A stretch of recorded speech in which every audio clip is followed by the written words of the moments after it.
Welcome back to Viewmasters. I am Ed, joined by Rusty. Rusty, how's it going? Things are good. Love to hear it. Our episode today is on the movie Summer School. And let me say, this promises to be a contentious one because, Rusty, I believe this is one of your favorite films, and I can't stand it. I wouldn't say favorite films, but... You just said you have 26 pages of notes. I do. And you've seen my notes. I've got a lot of great research I've done as well. So I think we're really going to crack the case on Summer School from 1987. Well, it's interesting that to most listeners, they would definitely think this was a Rusty pick, but you surprisingly picked this movie. I only picked this movie because you said many times that Summer School was a great film and really holds up when you revisit it. I did say that. Since you've delayed this recording for about 3 months, I've seen this film now 8 times, and it's pushed me to the brink of madness. I'm shocked because I watched it 3 times in the last week and I still love it. But what were you expecting? Shakespeare? It's obviously not going to be like... Well, they both begin with an S. Please rate and review the show. Would you say this movie's better than Good Will Hunting? No. Oh, go kill yourself. Come on. Well, I don't know what we're talking about here. We're talking about Summer School. But Rusty, before we go on, your mother-in-law recently stayed for you for a long time. How was that? That was actually pretty interesting. It's a huge help with the baby or the child. So, I mean, you can never complain when you get some free time. Jen and I were out and about. Love to hear it. What do you do? Well, you know, Jen likes to go to the casino. So we went to the casino a few times. We went out for dinner a bunch of times. Actually, yesterday was our 7-year pseudo anniversary. It was our first date.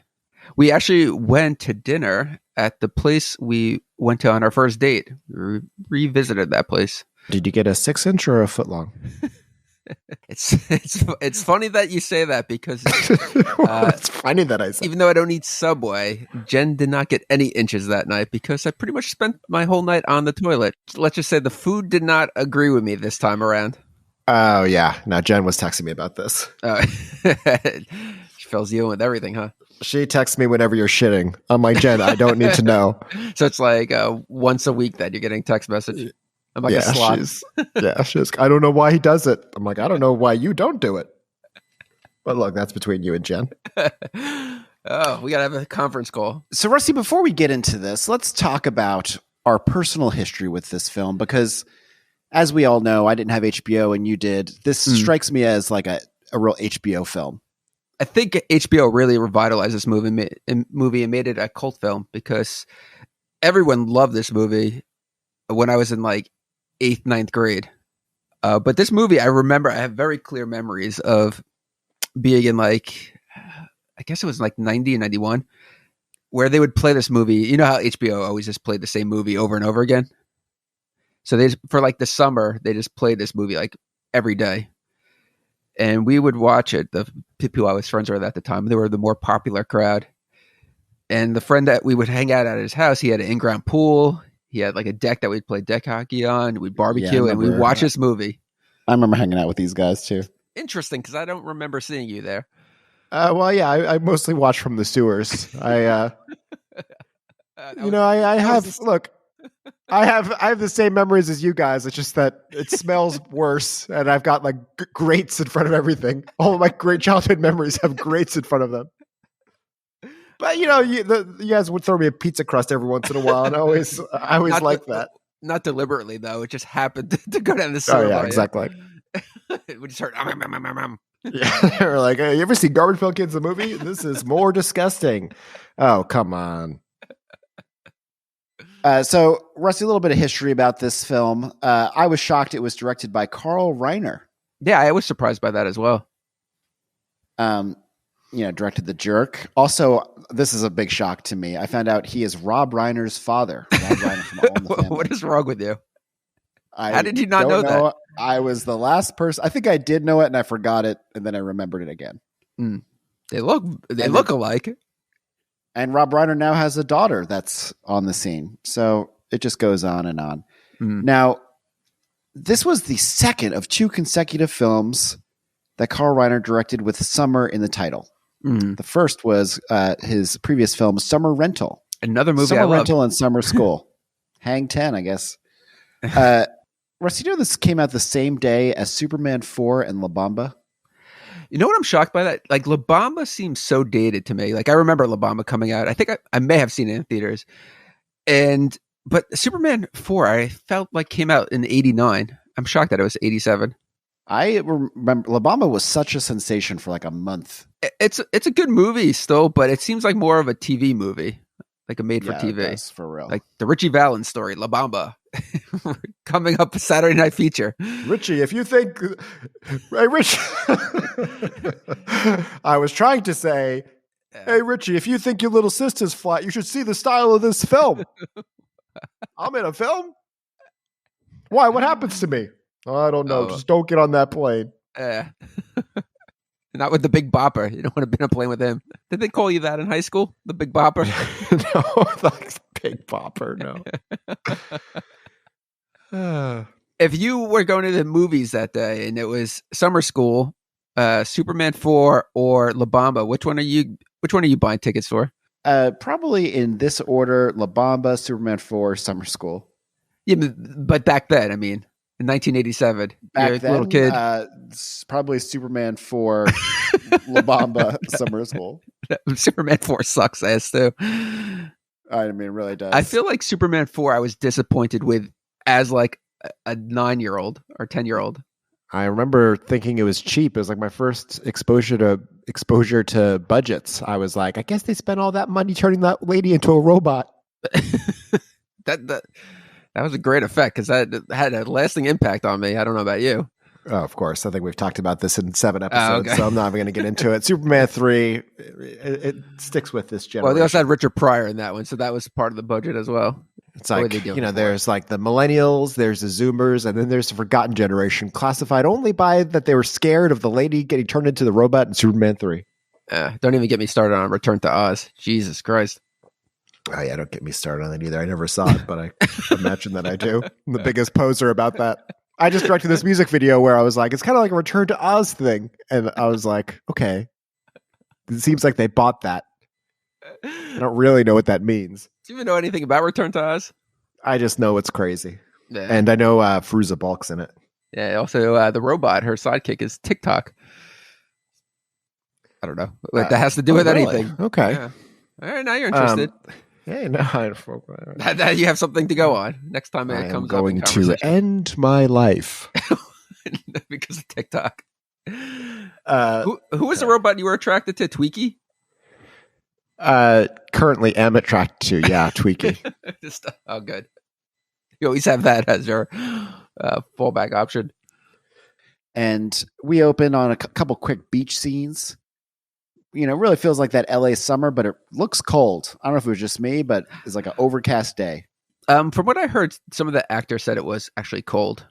But the really interesting thing, and I'm sure you're going to have a comment on it, was the yearbook signing. The yearbook signing was huge.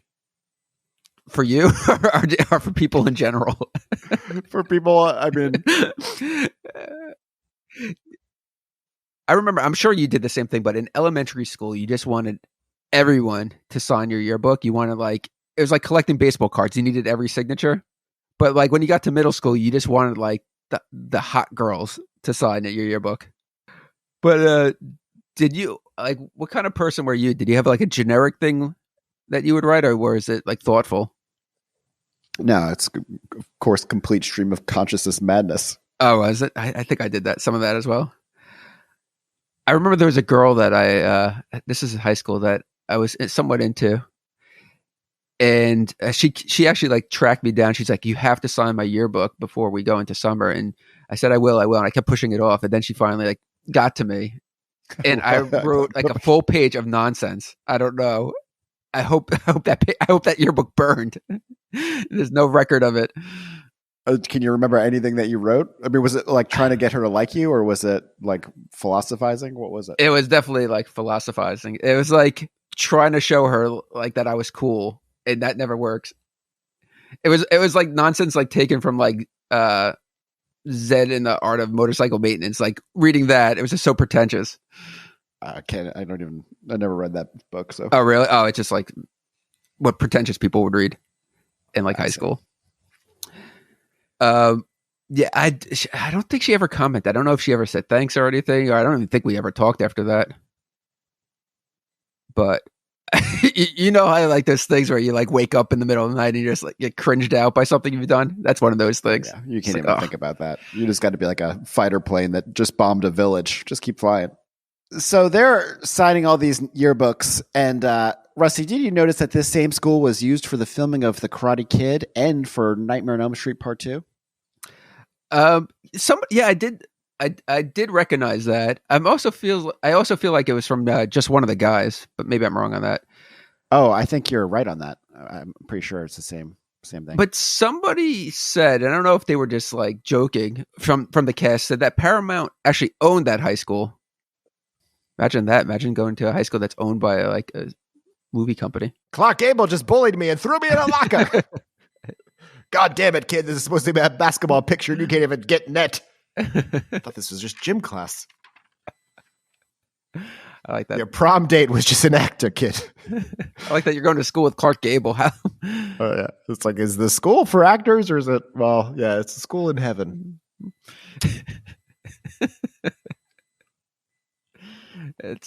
That's how you found out. Directed by Carl Reiner. Rusty, you remember when I texted you explaining who he was? I listened.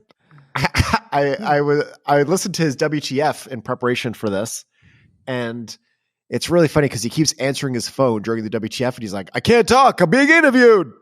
And you could feel Mark Maron like getting annoyed, but also being like, "Oh, this is an old legend. I gotta let him be an old man." Mark Maron deserves it. But go on. Oh my God. Well, no, that was about it. But he weaved a lot of interesting stories. Go on and don't tease everyone like that. He was drafted into the Army for World War II. That's how old this guy is. Well, he's no longer with us. Hey, that's a spoiler. But when he got to the war, they found that he was a great actor and director and artsy guy. So he basically did a bunch of performances instead of fighting like the coward that he was. That's what I would try to do. But they would be like, you're not creative enough. Front line for you. They're going to be dragging you off to World War III, and it's going to be like, what if I change the name to Viewmasters? Look, the guy in Hellgate also stars in Rubik's Cube. The listeners are like, I guess Rusty died in World War III. I guess that might have been what happened to Poe. No, that was before World War III. Wow. Woo, these references. Hellgate, Poe. I can't take it anymore.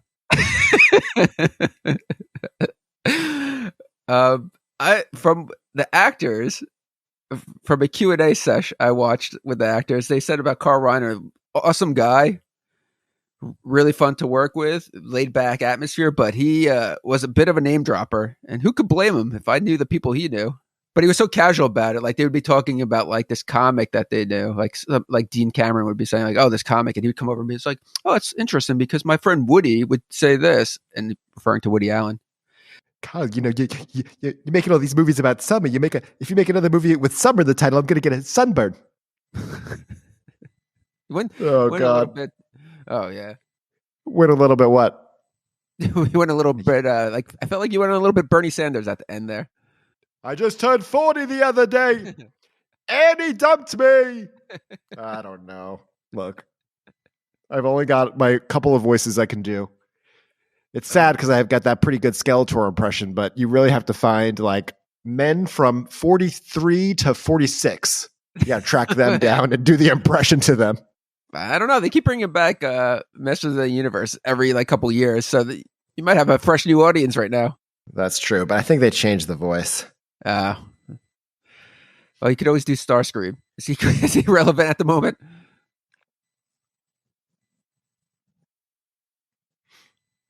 Say what? I like that. I was looking at my outline.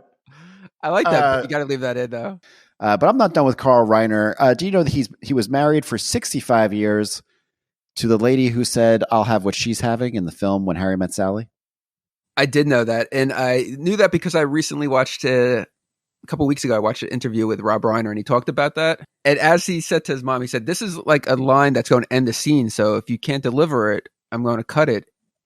And she nailed it, and it became one of like the top 100 lines I never really thought it was a great line, but whatever. He was on the show Father of the Pride. He said he grew up next to the Bronx Zoo. I know lions. That's what he said. Yeah. Do you know that George Shapiro is his nephew?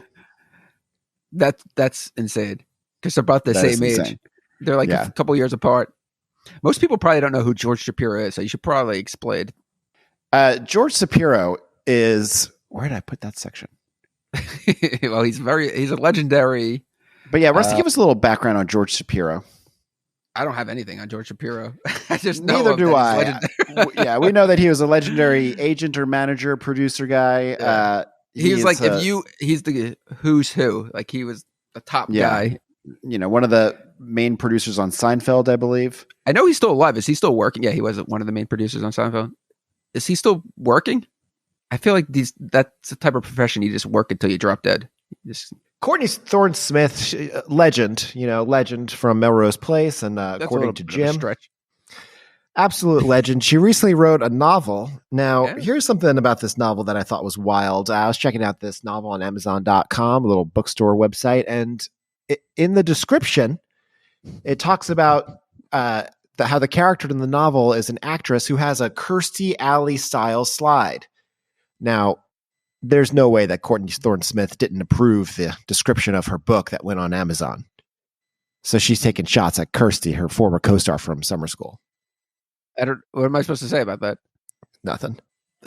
From what I heard, though, about Courtney Thorne-Smith, was on the set of this movie, she was fun, laid back a little bit, but she took her role seriously, and she did not like horseplay while they were doing a scene with her. So if they had to do multiple takes, she would get very frustrated with it.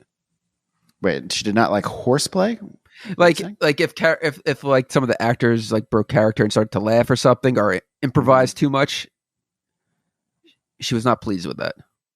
And who knew that you would watch this movie and you'd think like she was a secondary character, and she went on to be like the third biggest name from this movie. That's true. We're gonna have at the end of the episode, we're gonna have a ranking of how everyone's careers from this film turned out.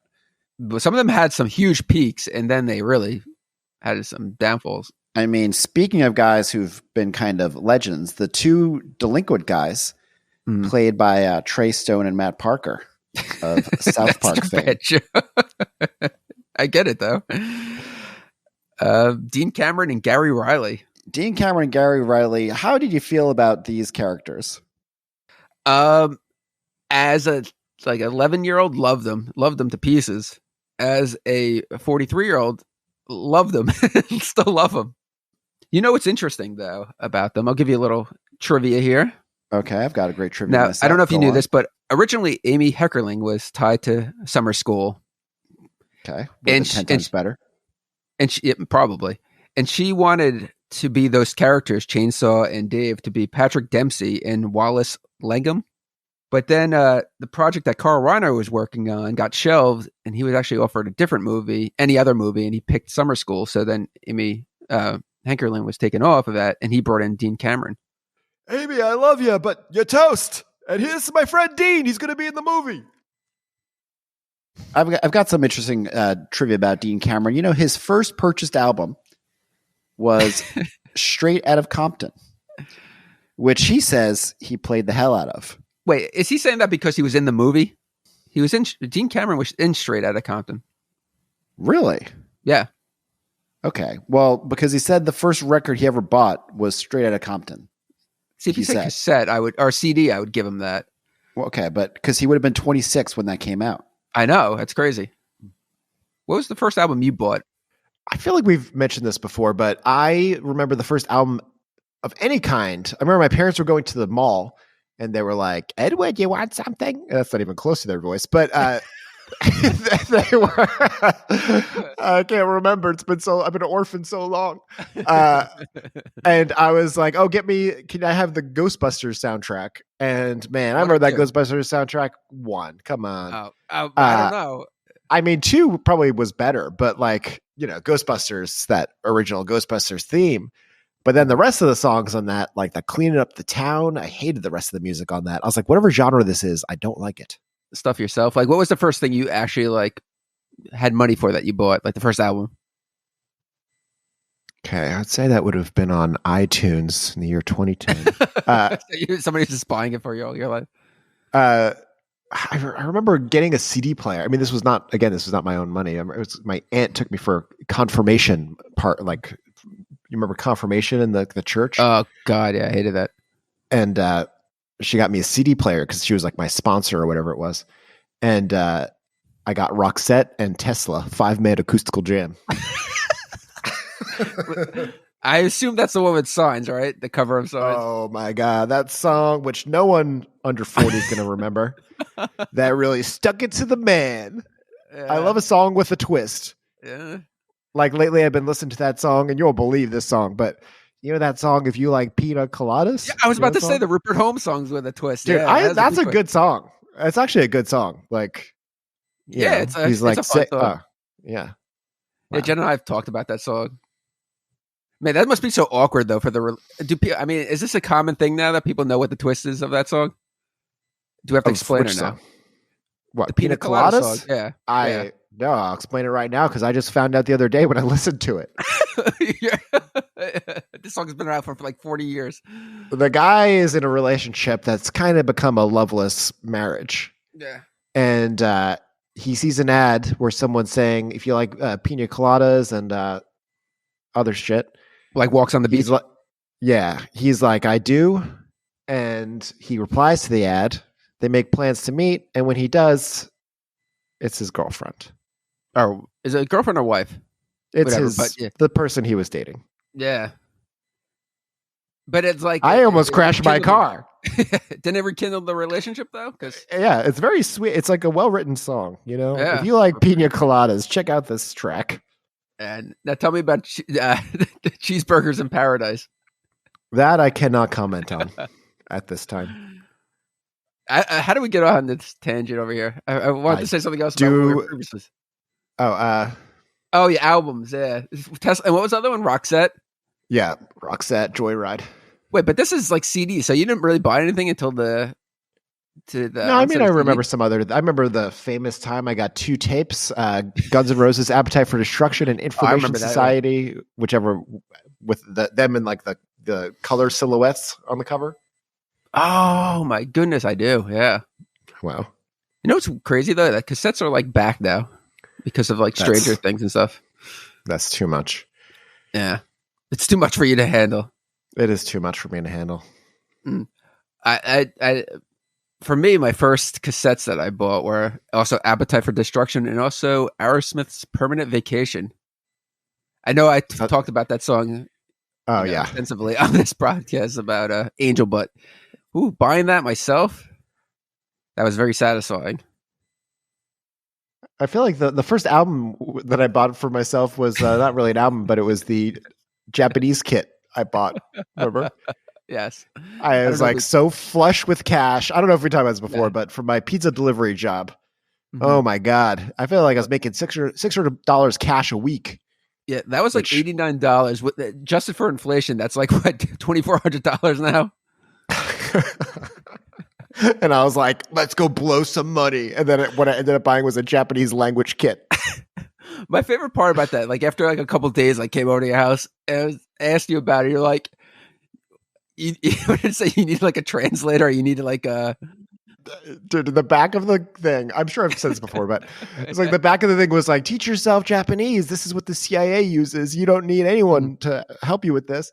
And then when you opened it up and like opened up the binder, the first thing it said was like, don't even try this without a professional teacher with you. I was like, what? You didn't return it, right? You kept that? Nah, of course not. No, I was lugging that back and forth across the country for a long time. I'm sure that was sold in your estate sale down the line. Oh yeah. The stuff that didn't sell in the estate sale, like for my parents' apartment, like I had to leave early just to set up this sad tale. And they sent me like the boxes of it, and like half of the shit came smashed. Like all of the Dickens Village. It was like Godzilla went through the Dickens Village. I still have 3 houses that I set up every I set up every Christmas. The smash ones? No, not smashed ones. Oh, so you have 3 like. Yeah, but you should incorporate Intact. smash one. Oh yeah, that's a Should good really went idea. kinda digging. Wow. Yeah. Oh, I wish I'd kept that. That would have been. I could have used any kind Although of. you're also the guy that once said that you want to make like a diorama of the Hoth battle scene. Oh And yeah. then everybody knew there was no way you were making that. It would look like a second grader made it. But did you know that for the role, before the role was offered to Gary Riley as Dave, Dean actually read with Henry Thomas from E.T. Yeah, of course. And imagine him as the sidekick.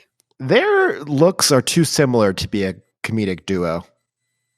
That's So that would bug you. You would be like, no, it would bug everyone. You can't have 2 guys that look a lot alike and have the same hair color and are like the same height.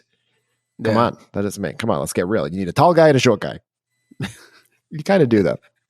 And Bill and Ted. It worked for Bill and Ted. Tall guy, short guy, blonde hair, dark hair.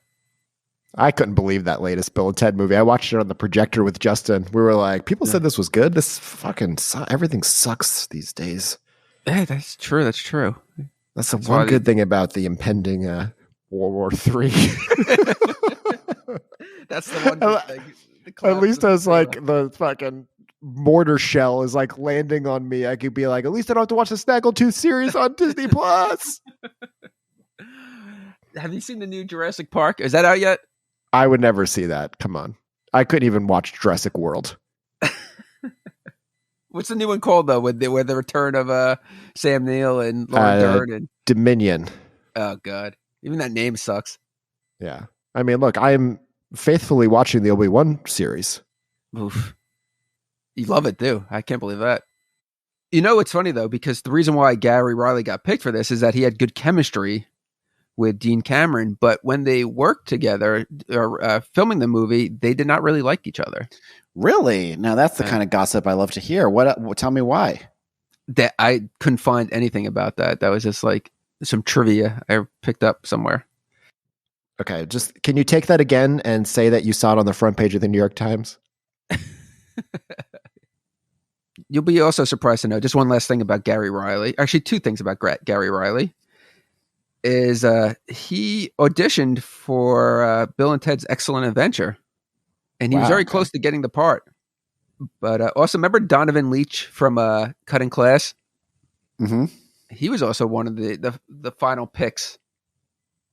So imagine that movie with Gary Riley and Donovan Leitch. That would have been horrible. And I think he also is either developed a board game or he's into board games because every picture I found of him now, he's holding up some kind of board game. He developed a board game or he's into them. Yeah. It's like if you look at Gary Riley, his profile pictures of him holding board games. That's very proudly. But he looks like he had a couple years on Skid Row or something close to that. Yeah, my new game was supposed to include live creatures, but the price of bed bugs skyrocketed. It's like inflation, so we had to use plastic bed bugs. It's a downer, but I love the voice for Gary Riley. I don't know.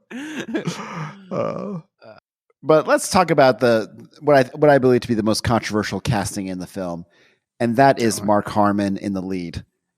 This guy does nothing for me in this film. I feel like I agree. I mean, he doesn't bother me, but I feel like he wasn't given direction with his character. He didn't really know how to play a lot of the scenes. Originally, they wanted to go with a comedian, like a major famous comedian. And like who? Who you got in that role? Amy Schumer. Oh, come on. Can you name somebody from that era? Not ours. Amy Schumer's dad. Oh boy. Schumer? Robin Williams, he would have been great. Jay Leno. No. 80s Robin Williams is so over the top. Hey, summer school. Hey, have you guys heard about summer school? Who's that? Jay Leno. Jay Leno. Yeah. Hey, welcome. But what about Joe Piscopo in that role? You know, I never liked Joe Piscopo. Oh, yeah, why not? Why not? What did he do to you? I think he set off like a little kid danger radar. Like if we found out that Joe Piscopo was like a bad man, I'm not saying he is, but I'd be like, yeah, I was right about him when I was 3. For some reason, I always thought like Vic Morrow was like a bad man, but I think that's just based on his performance at Bad News Bears. I mean, look, he's not only is he dead, he's in two pieces. So I don't want to speak ill of the dead, but I did hear he's actually kind of a bad guy, but I can't name Who, Vic Morrow? So I was right. Yeah, you were right. Yeah. Oh my goodness. We like to spit on graves on this show. Well, you said it, so if one of us gets sued, make sure it's Eddie D for me. Oh my God. Jack Nicholson's like, I didn't eat out of the garbage, kid. I forgot about that. Was that in this episode? When was that? No. Yeah. Was that in this episode? when did he talk about Jack Nicholson eating out of garbage? I felt like it was a recent episode, but recent relative terms. But Carl Reiner saw Mark Harmon portray Ted Bundy in the miniseries The Deliberate Stranger. It's also how I'm known in my neighborhood. And then he saw him on an interview show, and the guy was just so personable. Carl Reiner said, "He's incredible. He's not really this killer, but he pretended to be." Carl Reiner discovered what acting's about. Jeez. He really did. Yeah. It's like, I can't believe it. He's smiling. He's talking like a normal guy in the interview. In the movie, he's a very bad man. From what I read about Mark Harmon, he is just one of the most genuine, nicest guys in Hollywood. Really? Like he called up all the cast after the filming just to congratulate them and wish them luck in their careers. Moving forward, he was on some big shows like Nisus and stuff. Nisus? Isn't that the name of the show? Or is it just NCIS? I just call it Nisus. That's what the cool kids do. We're going to go into the Bataclan. We're going to hand out gift cards. Look, give everyone gift cards. We're going to give them Visa gift cards. This way they can get what they like. It's a terrorist group, but they're nice. It's Nisus. Well, what do you call it? NCIS. I already said that. Nisus. I don't know. Man, I don't have time to say that. NCIS. Come on. With the time I saved not saying NCIS, I have joined whatever it is and advanced to Admiral. I love Nisus. But he actually got a lot of other people from this movie roles in other. Oh, I noticed that. So. I mean, Mark Harmon also, I bet he probably has like almost $1 billion from as you say, Nisus. Those shows that like network shows that run forever. Yeah.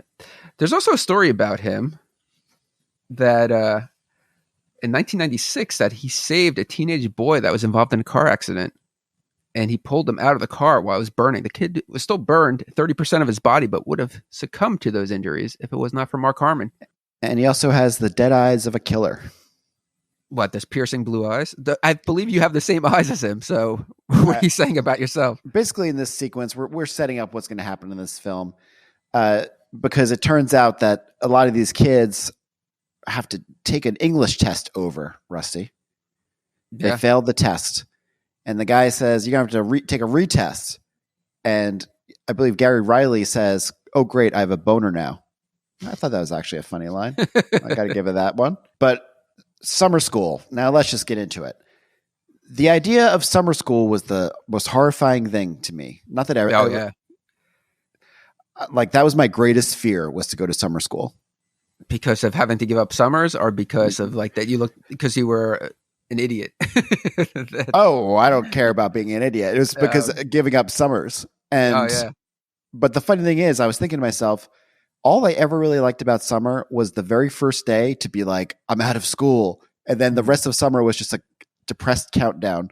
Like, I got 90 days left. I got 80 days left. And it's like, why couldn't I just have lived?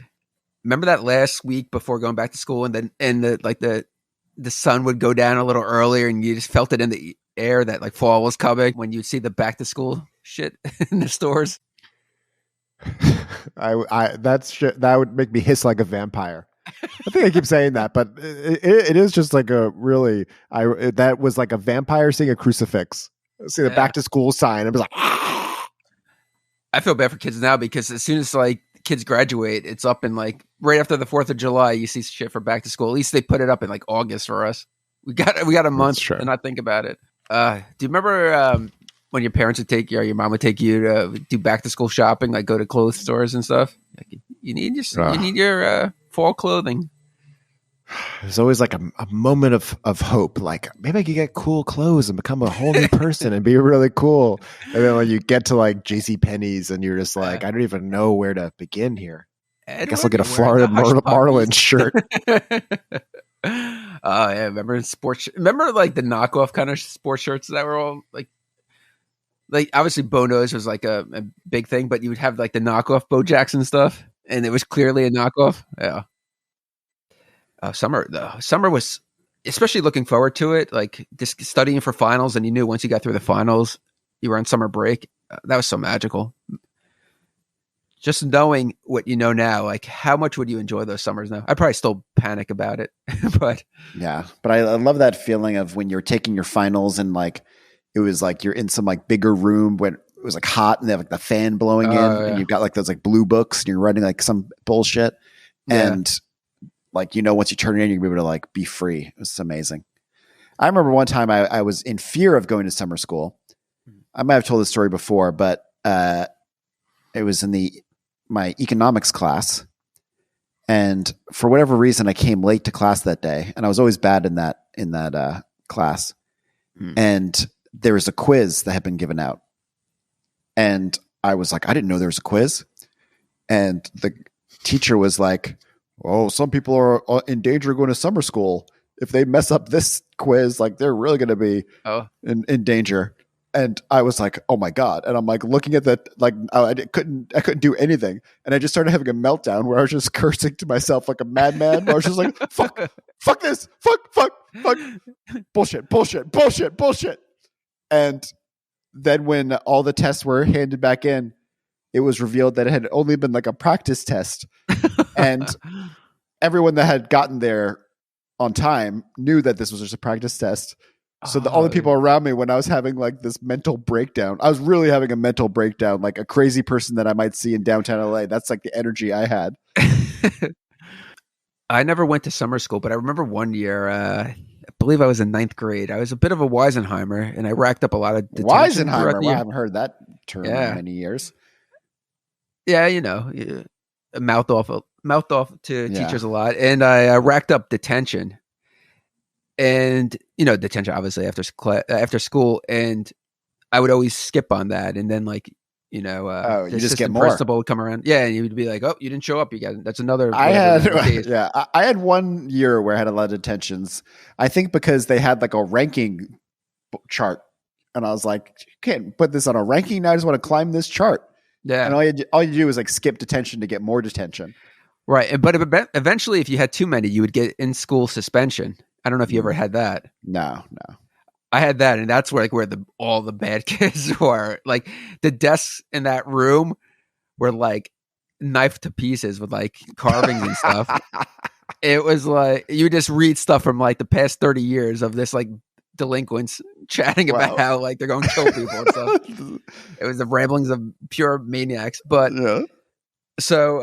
but by the end of the school year, I still had like 100 days of detention. So what they made you do was to come in during the summer, like in the mornings, to do like chores around the school. But like for each chore you did, you get like 20 days knocked off or whatever. So you just pretty much like clean up the lunchroom, or you would like move the desks out of like one area and put them in another and bring them to the basement. And that was hell for like a week of doing that every day. Wow, that sounds like hell.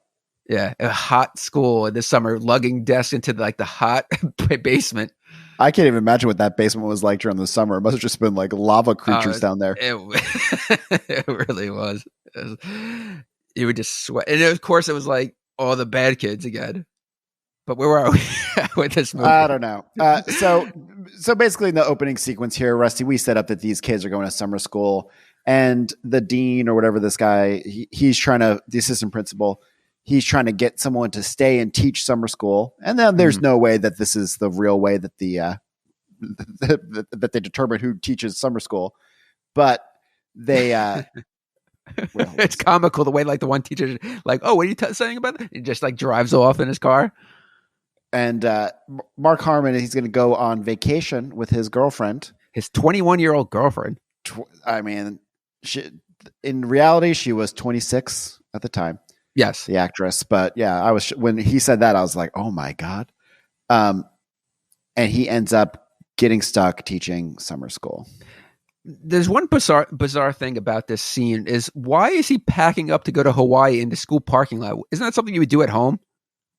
Yeah, he's going straight from school to Hawaii. but like his girlfriend shows up as like the countdown's taking place for the school year to end. But like she brought luggage with her. Like, shouldn't he have just gone home, picked her up, loaded the car with luggage, and then went to the airport? It's like, it's so bizarre. I mean, obviously it sets up him getting trapped because he's trying to get the luggage into his car as like the vice principal spots him. Yeah, it really makes no sense. Did you recognize his girlfriend, Kim? No, I did not. What is she from? She's Amy Stotch, and she was the mother in Bill and Ted's Excellent Adventure, the stepmom. Oh, now I remember that. Yeah. And the really funny thing was our friend growing up, Eric, had a huge crush on her from Bill and Ted's. And when Mega Movies opened up by us, that was like the big chain before Blockbuster was a thing. This was like the big movie chain store. Mega Movies. I do remember that. It was like a proto Blockbuster. And when they came to the community, they came hard. They brought Ravishing Rick Rude, I believe. Yes, you remember this? Their grand opening. So they had like some like B and C list celebrities, and Amy Stotch was scheduled to be there, and he was just like, "I gotta go. I gotta talk to her." Like, he wanted to win her over. Like, and you were like kid 8 years old. Yeah, and you were like 8 years old at the time, right? Well, what time? When did Bill and Ted come out? 88, 89? Yeah, I think 88. So we were like 11 years old. Yeah, I don't know what he was going to do. But she goes back to her husband. She's like, honey, I met a 10-year-old today at Mega Movies. I always think of the scene from Bad News Bears with Kelly Leak is on the little like motorcycle thing or dirt bike. And he's talking to like the older girl, and he's just like, "You like bikes?" And he's like revving it like to look cool. It's like that's like what I was thinking. Wait, but she didn't show up to Mega Movies. Is that what you're saying? She did. She was a no-show. Wow. So instead, they were handing out to kids. They were handing out like comic books and stuff, and we got a Bill and Ted's comic book of the movie, horribly drawn. But he's just like, well, I guess this is the next best thing. he was like looking for the pictures of her, and she was only like on 2 pages, and he was just like, "Oh, she's so hot." But it was just like something you could have drawn and colored. Wow. It. So bad. It's funny though. Like, what are kids' fantasies? Like, what did he think he was going to do with her if he did secure her? If she like left her boyfriend or husband? It's like, I'm gonna kick his ass, honey. I'm gonna kick his fucking ass. I can't believe you're dating a 10-year-old. No, don't do it. He's got an Intratec gun. It looks real. He had the big one too. The funny thing is, as a kid, we'd be like, "Oh, a guy's coming to get us. Get our Intratec guns out. Get some water balloons." That was entered. I want to get one of those. Oh yeah, are those hot collector items? No, but they don't come up that often. So it's kind of like, I guess they burned them all. They're in a desert somewhere. So Mark's settling in to teach, and who comes in but our female lead here, the very controversial Kirstie Alley. She got kicked in the head by a horse, huh? Wow. I wasn't going to put it like that. And she very famously is a Scientologist. She is an OT7. What does that mean? Now, the highest level is OT8. But here's the thing. At level 8, you're told the truth, like the big truth, which is really just like a plot to like a sci-fi book, basically, about aliens are going to invade or whatever. But what I like about this is that you can only be told the truth on a boat, which is going to be my policy on my relationships going forward. Is that just a way of showing off wealth? Like, who's paying for this boat? Well, what I recall from the master, I think L. Ron Hubbard was like really into a boat. So it was probably... I feel like, how can you get involved in a religion where you just have to, I mean, that's maybe any religion, but where you have to buy your way to the top? If you could buy your way to the, like, I would be Catholic again if it was only 50 grand to be Pope. Like, if I could pay 50 grand to be Pope. Man, you thought the other popes peed their robes a lot. Wait till you see what Eddie Dude's going to do. Oh my God. He shakes once, he shakes twice, doesn't help. You're just constantly asking, does everyone remember the Nicene Creed? That's for no one. Don't you dab with your toilet paper over there?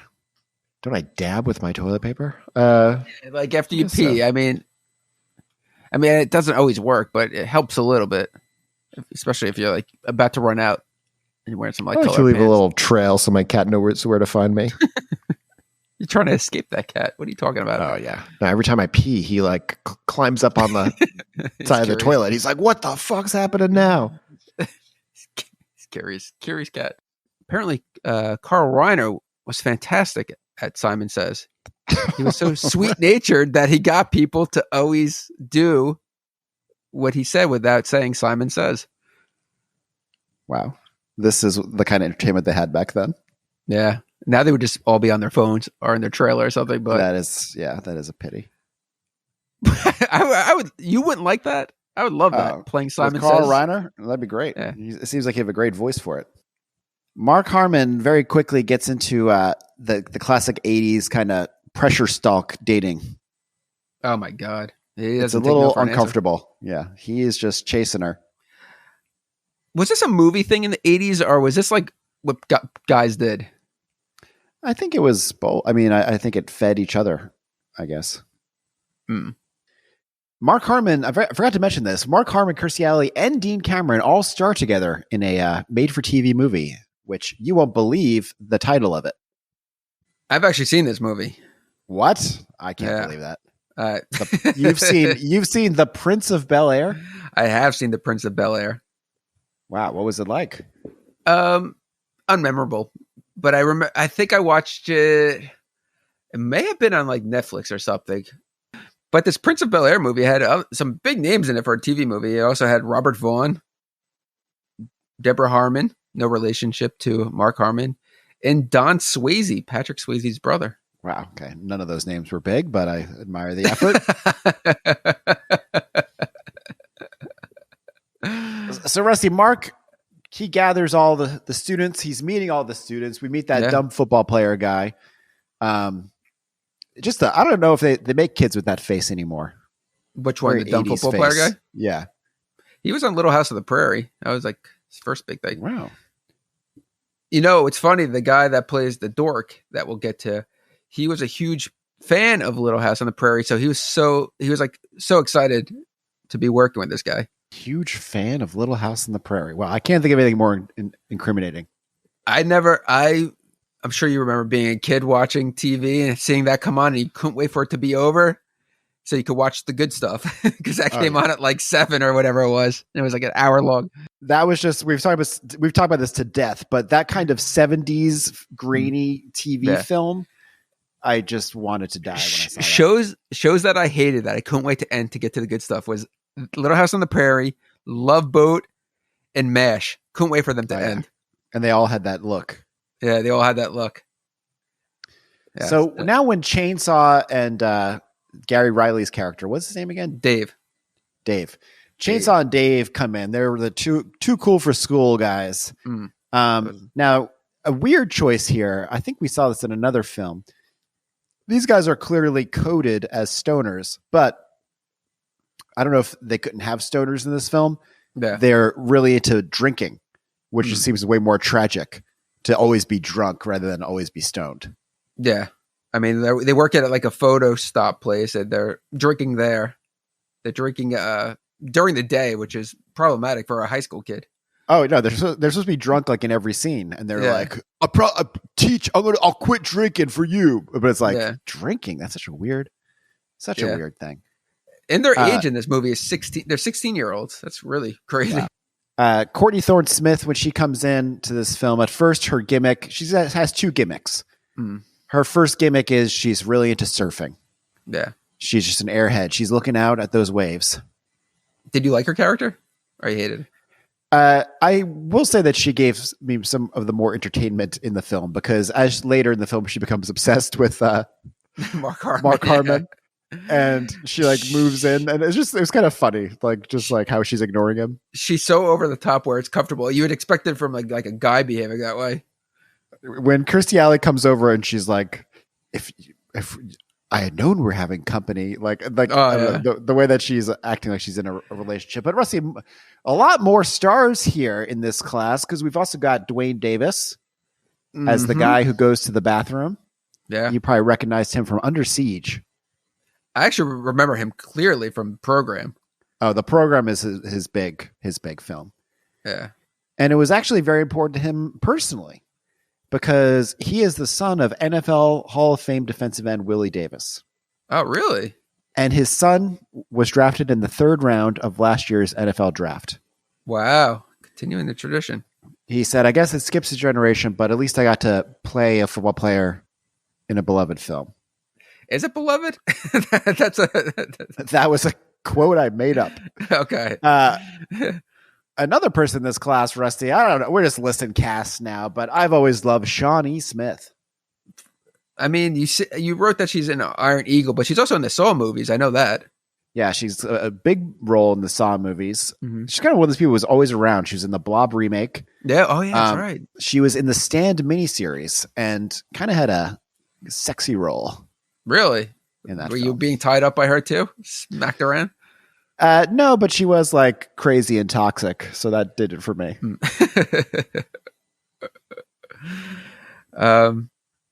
Who else is in this class? Who else we got? Who's the girl with dyslexia, which I can never say? Yeah, I said to Jen before we started, I said, "Oh, this should be interesting." Ed can never say dyslexia. Wow. Kelly Jo Minter. I really liked her character in this movie. She's been in a ton of stuff. Really? What else should she be in? Nightmare on Elm Street 5. She was the swimmer in that one, or the diver. Oh, yeah. She was in Popcorn. She was in Miracle Mile, which you love that movie. Wait a second. She's in. Oh my God, she is the sister. Yes. Oh wow. Okay. She's in People Under the Stairs. She's in House Party. She's in Mask. You know, the one with Rocky Dennis, with Eric Stoltz playing Rocky Dennis. She's in Doc Hollywood. She's in Lost Boys, New Jack City, Out for Justice. What a career. Kelly Jo Minter. I like. She enters the film by saying, "What's that file say about me? Whatever it says is a lie. You want to know something about me? Ask me." Yeah. But it reminds me of people on reality shows when they're like, if you got something to say, you come say it to my face. But it's like, sometimes it doesn't apply if it's you say it to your face. Yeah, I like her character. I like her look too. She has a cool 80s look. Now, a lot of people vanish over the course of this film. Which doesn't make sense to me. I mean, obviously for, directorial reasons, it makes sense. But it doesn't make sense. Like, what happened to these kids? The funny thing is that they do get rid of some of the kids, but some of them they don't get rid of, and those kids also just vanish. There's one kid that's... Oh, go on. Oh, yeah. Oh, well, I think I was going to say the same thing as you. What were you about to say? I was just going to say there's one kid that's like prominent in a lot of these scenes. He's wearing a leather cap. I'm not sure and that's what I'm thinking of. He shows up back and forth. He's like back and forth, but he's oddly tall. So there's one scene where they're all standing and when Mark Harmon's character comes back and he's like they're all like, yeah. And he's like a giant in the scene. So he like really stands out. There's a guy who's wearing, it's either a black shirt and a green jacket or the reverse. Yeah, that's him. He's wearing a leather cap. Oh, that's him. Oh, yeah. Yeah. And he really kind of like your eye keeps going to him in scenes. Because he's making faces. Like he reacts so much. He really does. And he's got a dark energy. I think that guy might have been a killer. I'll say it. Now, you know who we forgot to mention now? The Jim Carrey lookalike. The Ken Jim Oland. Carrey lookalike. The sexy stripper guy. Oh, yeah. Okay. The guy, his gimmick is that he's always asleep. Yeah, Larry. We hear later that it's because he's a Chippendales kind of dancer guy.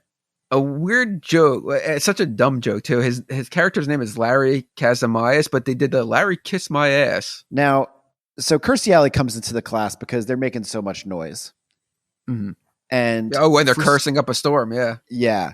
For some reason, it always stuck with me when she does like the blowjob. You know, they do. Oh yeah, the blowjob, but they do like obscene gestures, and I think she does like the circle. You know, the finger into the circle one.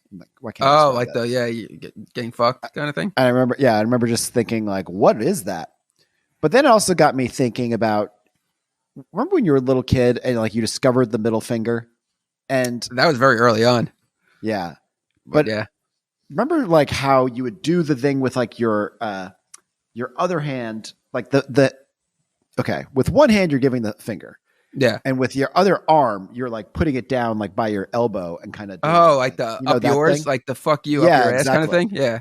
Like I always thought as a kid that there was like a hierarchy of like the middle finger, and it was like you added that if you were like really pissed. Yeah. And this got me curious, Rusty. I had to dig into the research. What is the origin of the middle finger? I'm glad you wrote that because I have something I heard about the middle finger. So I'm curious if it's all a mixture. Well, we'll see whose research is most entertaining. Okay. The gesture, it dates back to ancient Greece, and it was also used in ancient Rome. And then in the early 1800s, it started coming back. In well, I should know this guy's name. How do you say it? Aristophany? I don't know. But he's got a comedy called The Clouds. I hear it's hilarious. And when the character Socrates is quizzing his student on poetic meters, the student says, I know that. And he gives him the finger. I mean, that's like, I'm just saying that's like. Wait, wow, this is a comedy from 423 BC. How did that hold up? So good. It's so good. I mean, here's one of the jokes. Okay. Okay. So there's an urn, right? That one guy owns, and it's very ornate. This other guy, I don't even know what I'm saying right now. I thought I could come up with something. I can't do this. I'm on the edge of my seat. Oh boy. You know, ever hear of Ophrim? You ever hear of Ophrim? A kid. You ever hear that this kid named Ophrim? Is he having a stroke? Are you talking to me? I'm talking to you. You ever hear of this kid named Ophrim? He's from like the 1300s. He's like a Russian kid, and somehow his like doodles survive, and his doodles look so modern. Yeah, if your kid's a dumbass. Oh, wow. Okay. I mean, this is actually better than what you would draw, so I'll give him some credit. You know, I feel a bit like this film because the class begins. Wait, you didn't let me tell my middle finger history. Oh, okay. So let's hear it. From what I heard, and I heard this from Robert Wool. Okay. I don't know if this is true, but this is what he said. Wait, is this the guy who played the most annoying character in the original Batman? Yes, it is. And he was also Arliss from the HBO show. Yeah, of course. He, from what he told, when the longbow was invented, and the Brits used it in the late 15th century. Now, this was a game changer in war because obviously, you know, they were able to hit targets from a greater distance. And opposing armies like really wanted to take out these longbow guys. So when they caught them, they cut off their middle finger. But the reaction was the longbowmen would say, they would hold up their middle finger and say, you can't, you know, take this finger, pluck, you know, their plucking finger, because they would pluck the longbow with it. Yeah. So it's kind of like, I can still pluck my yew because the wood was made of yew wood. Yeah. So they would say, I could still, what? You don't believe it? No, there's no way. That's I can still pluck my yew. Legend can be. I can still pluck my yew. So it became pluck you, then fuck you. So you're just skipping over that? That's like how they say, oh, why do people in England drive on the left? It's because like when they were knights, they'd walk on the left side of the roads so they could draw their sword and attack like to their right easier. Or like, why do people shake hands? It's because like when people used to go to see the king, like you would shake their hands to see if you could shake like a dagger loose out of their hands. And it's like, those are such glamorous explanations for things. The real reason is just like someone did it once and it caught on. So you're saying the pluck you, fuck you is somebody did it once? No. Like fuck you just comes from something. No one ever did the thing with the longbow. Oh, origin is actually that interesting. Yeah. We should just die. Us specifically, or the human race? Pluck you, dude. So now we get a quick montage of all the students, and we kind of learn what all of their problems are. You know, one of them can't drive. You know, The other two are committing crimes in a photo booth. Shawnee Smith is trying to figure out who is the father of her baby. Yeah. Now, when she says it's either David Lee Roth or Sean Penn, and the nurse looks back at her, is it supposed to be that that's real, or she's like delusional? Delusional. Okay. I think she's joking. Oh yeah. Okay.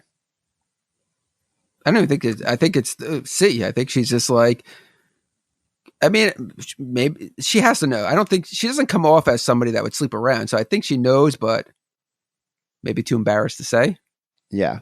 Or maybe the guy's like a loser and she's kind of saying, you know, so it's okay. Yeah. It's the same way you tell people you date models. Although you believe it now. You gaslit yourself. What's okay. You forgot to mention the what's it called? The antagonist of this movie, the vice principal. Oh, yes. Who's also great in this movie. He is probably the best in this film. Robin Thomas playing Vice Principal Philip Gills. Robin Thomas has had a great career. You know what's really interesting? If you see what he looks like, the Q&A thing I watched was from 2013. He is like a cool looking guy. He aged really well. You would never think it from the tight ass he plays in this. Yeah, he plays that character really well because you just kind of hate him. Although now I feel like I relate to him more than the kids. Well, yeah, these kids all need to be put down. It's like what he says. What does he call him? It's the Festival of Idiots or something, or Festival of Stupidity. I believe that's the Algonquin name for Long Island. Hey, you came from this slime hole. Wait a sec. Hold on a second. I'm sorry. I have a red alert. Emergency. Oh, we didn't mention who wrote this film. Oh yeah, who did write it? Jeff Franklin, the creator of Full House. Oh, interesting. Wow, we mentioned Jeff Franklin before. Yeah, he's come up quite a lot. And it was originally a script by two other people, and then he came in and rewrote it. And I kind of feel like you can feel the seams of like where he came in and what he did. I think anyway. Maybe I'm wrong. But just because it felt like a very Full House joke that they make here. They meet the foreign exchange student. Wait, you're really skipping ahead. Oh, okay. Okay, you go. Well, I just wanted to say one more thing about Phil Gills, is that we also find out that he's kind of in a relationship with Kirstie Alley's character. I kept forgetting this over the course of the film. So, I mean, that creates the tension between the two of them, and also why Kirstie Alley won't go for Mark Harmon's character, for Shoop. Mm-hmm. But there's a line there where Shoop finds out that they're dating. He's just like, "I'll be darned, you're a heterosexual," and and the guy responds is like, "Yeah, and a damn good one." Do you remember that? I do remember that. Where do you rank yourself? Because remember your crush on the Maharaja from Temple of Doom. So then the foreign exchange student shows up, Chainsaw and Dave immediately taking a liking to her. This is like when a new girl came to school and you'd be like, oh my God, maybe she won't notice the hierarchy here. Mm-hmm. Yeah, I think that was an episode of Freaks and Geeks. Oh, really? I want to watch that. When like the pretty girl that they like all love, and she hangs out with them for a little bit, but then she like discovers like the cheerleaders and ditches them. Oh, like, wow. Okay. We can still be friends. We'll say hi in the hallway. Yeah. I did watch all of that show. I can't remember that episode. But did you like Anna Maria in this movie? Fabiana, I guess so. Yeah. Denio. She was kind of took a surprising tack here, because she does end up liking the gore that Chainsaw and Dave bring to the table. They haven't really got into it yet, but they're horror geeks. And this was the year that every movie required a character to be a special effects makeup enthusiast. Mm-hmm. Who else? Who else you got for that? Like Corey Feldman in Friday the 13th Part 4, or Eric Stoltz in Mask. I've never seen the film, but I assume that's what it's about. You're in for a surprise there, buddy. You and I probably tried our fair share of doing horror makeup, and it was just god awful. Oh, I mean, I remember the store Melody Grams. Oh, yeah. It never occurred to me what a weird name for a store that is. Why Melody Grams? Melody Grams. Why? What is a Melody Gram? I don't know.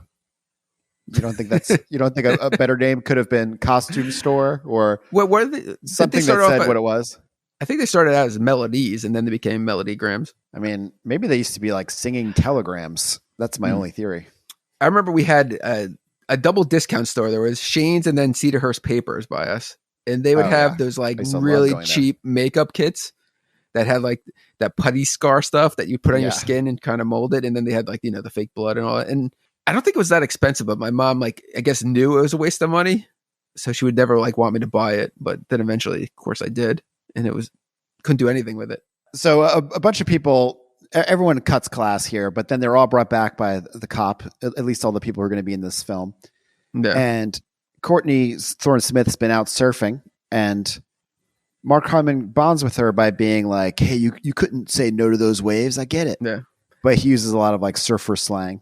Everything about this exchange made me sick. Really? Oh, man. But what about the part where Chainsaw and Dave are talking to, I'm sure you hated this, when they're talking to the Italian girl about things from Italy. And he says like pizza, Mussolini, Tony Bennett, the mafia, Chef Boyardee, Pinocchio, fellatio. And she's like, I don't like that. Oh, yeah. And they're like, have you ever tried it? And she's like, oh, spaghetti in a can, so mushy. Yeah. That was Jeff Franklin. That was Jeff Franklin all over it. You felt like it was a Full House kind of joke? Oh, yeah. When Danny's telling Rebecca about fellatio. Now, not like that. I just mean so then the students, he takes them on a field trip, a series of field trips. Wait, you know sorry. You said, hold on. You know, you said that the Chainsaw character and Dave are horror enthusiasts, but they really only refer to one movie. Mm-hmm. Repeatedly, the Texas Chainsaw Massacre. I have a little fun fact for you. Do you know that in the original script that the movie was supposed to be freaks that they were obsessed with? Really? And because it was supposed to be like a parallel between them being freaks themselves, but Carl Reiner didn't get it. He's like, freaks, this is just way too weird for me. And he decided, he's the one that picked Texas Chainsaw Massacre. I mean, I think that was smart. I mean, yeah, the writer, Jeff Franklin, thought that was such a weird choice that he made that change. He thought freaks worked so much better. I feel like no one's ever really going to be that into freaks, these guys anyway. And also, Chainsaw now is like the most obvious movie of all time, but back then it still was kind of had like I didn't see it until after this movie, believe it or not. I saw Texas Chainsaw Massacre based on this movie. Oh wow. That we rented it. I've never been a huge Texas Chainsaw Massacre fan though. Have you? Really? I am. All of them, or just the first one? That's like the most insane question. Of course, just the first one.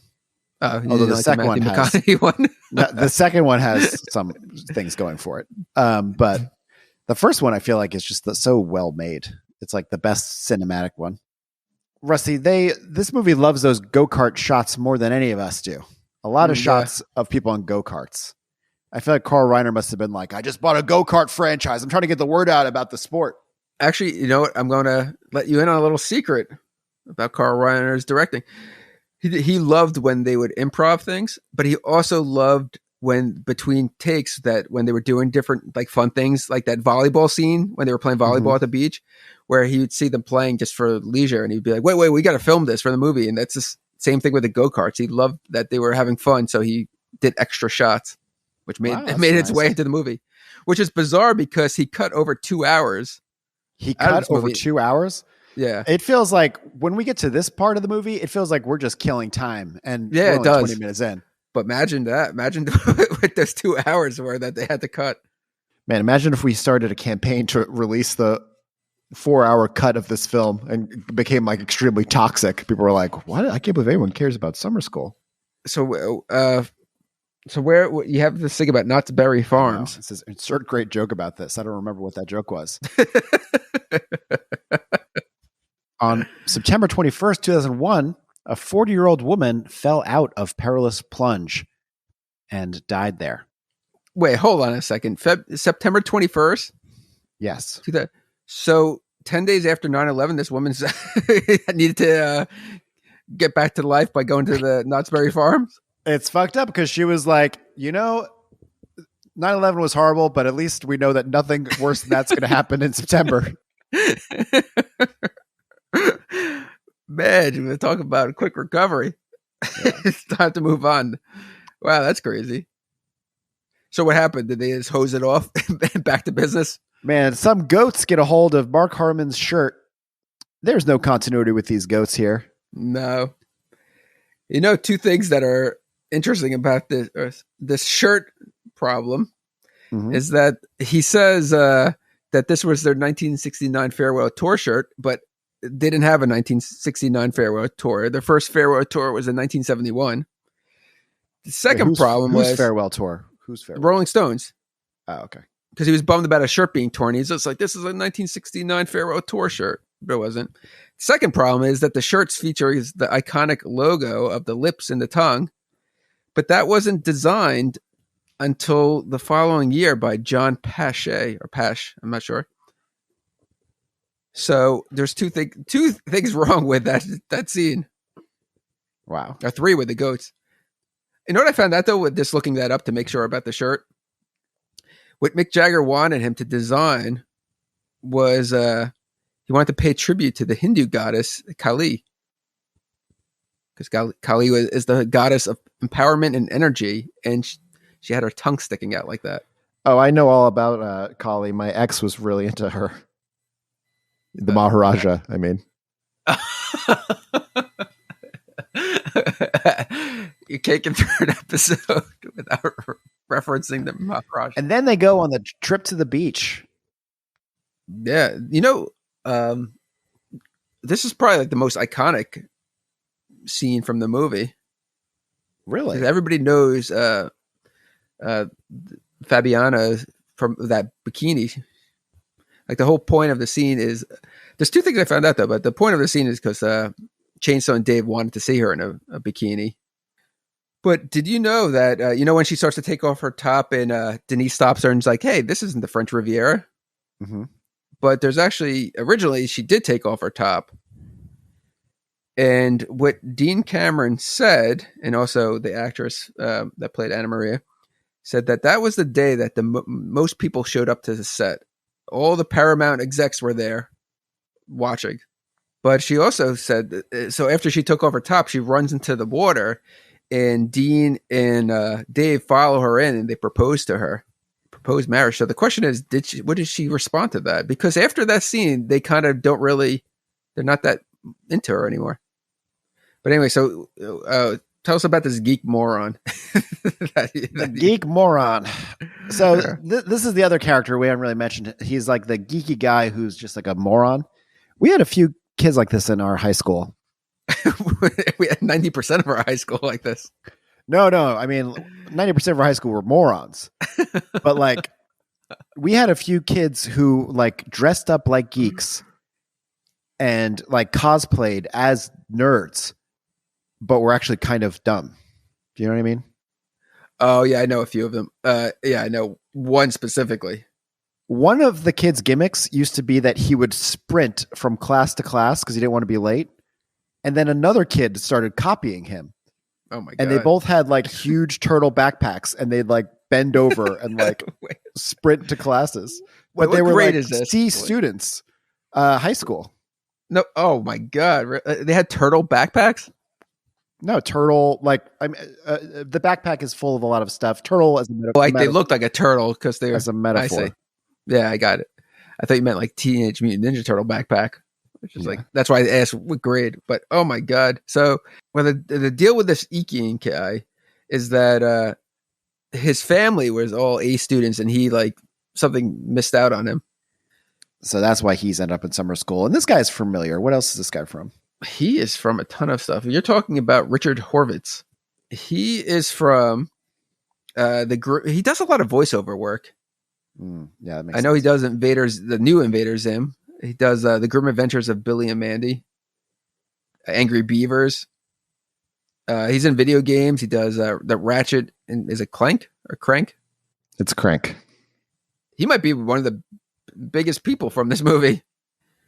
But you know what? He still is a down-to-earth guy, loves talking about his time on summer school. Can you believe this, though, about the grandmother, that we're older than the grandmother now as she was in this movie? Get the fuck out of here. I know. Imagine that was true. She died in 2011. Wow, that's but crazy. she was only in her 60s at that time.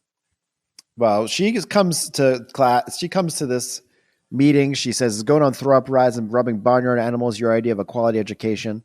Mark Harmon, he plays the scene so weird. What do I know? What? Do you know that she was also a good friend of Carl Reiner's? That she was in every one of his movies that he directed. Really? Okay. Yeah, Lillian Adams was her name.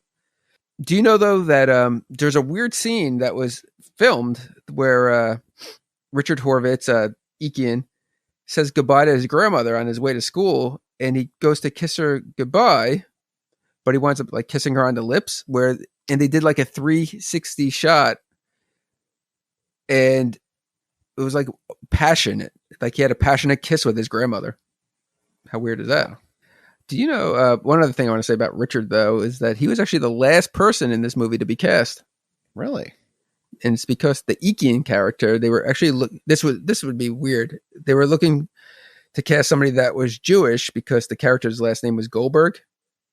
Mm-hmm. And they wanted to have a lot of Jew jokes. But since Horowitz is only half Jewish, they cut those jokes out. That must have been a sad day for the production. I have to say, I do love where he says, "You are English," and the Dave guy does like the British accent. I don't remember that, but it sounds hilarious. He says, you don't remember that? He says, he does like British accent, and he says, "Pass the crumpets, oh boy." But these kids act like such shit in this scene. I wanted to come in this scene with a machete. Because they're like, "I can't believe you want us to study." Like, it's like, do you kids want to be in summer school? Like, just get the fuck out of here. Yeah. But basically, they say, "What if you granted us all one wish? Like, basically, help us solve our one problem, and then we will study and help you solve your problem." Very screenplay mechanics here. I mean, if you were the teacher and these kids, how soon before you're saying, like, "Fuck off"? Like, I'm not doing this shit. Oh, in this scene, I would have lost it. So the first wish you're out, you're like, "Nope, going home, going to sit on the beach." Dean and Dave, they want 2 wishes, plus they take the Italian girl because she doesn't have to take this test. And then, of course, Ekian asks Pam what her wish is going to be, and she says she'll tell Shoop when the time is right. Because she's fallen in love with him. Yeah, but Ekian like giggles, like, "Ooh." He goes, "Ooh," and then giggles. Does he think that, does he know that she's into him? But anyway, so they're all on board. They agree. They shake hands on it. And then the problem is that Shoop doesn't know how to teach. Shoop doesn't know how to teach. He's got to, I mean, this is another thing that bothers me about his character is you never know, because he's such a wise guy, but is he just a moron? I don't know. But he goes to Kirstie Alley. He says, "Show me how to teach." That table is a beautiful display. You got the Hawaiian punch can, the Pop-Tarts, and the Chocodiles. I somehow missed the Hawaiian punch. Oh, really? Remember those cans that you had to puncture both sides? Yeah. The air? Wow, that really takes me back. Do they still have those cans? Why do you have to puncture them on both sides? Dinner was on the table. The can was plopped down. You had to puncture it with the can opener thing. And there you had it. Wait, but you had to puncture it on both sides? Yeah, because otherwise it wouldn't pour out right. You needed like the airflow. Oh, interesting. I don't know what the correct term is for that. So he goes back to class and he gets them to write letters. That's his first course of business. Writing letters was huge back then. The complaint letters. Yes. Did you ever write complaint letters or just like? Oh, did I ever write complaint? Anyone listening to this podcast knows the answer is yes. Wait, who did you write complaint letters to? Maybe I'm not listening. Well, one that I think I mentioned in the past was I wrote a letter to the people who made the game Wing Commander because I had such a shitty computer. And I do remember that. Yeah. And I was so excited for the game. Like the box made a big deal about how this is actual gameplay footage. And I couldn't wait to play it. And then I tried to play on my computer and it was like, what, are you joking? And so I wrote a letter to the company and I was like, this requires too much memory to play. Like all of my friends agree. Memory needs to stay where it is. Games can't require any more memory. Did you even get a reply on that? They did. It was like a snarky reply. It was like, "Oh, wow.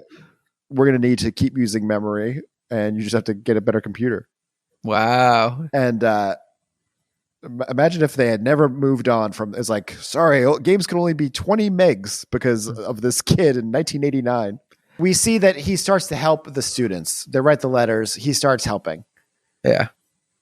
He's taking Shawnee Smith to Lamaze class.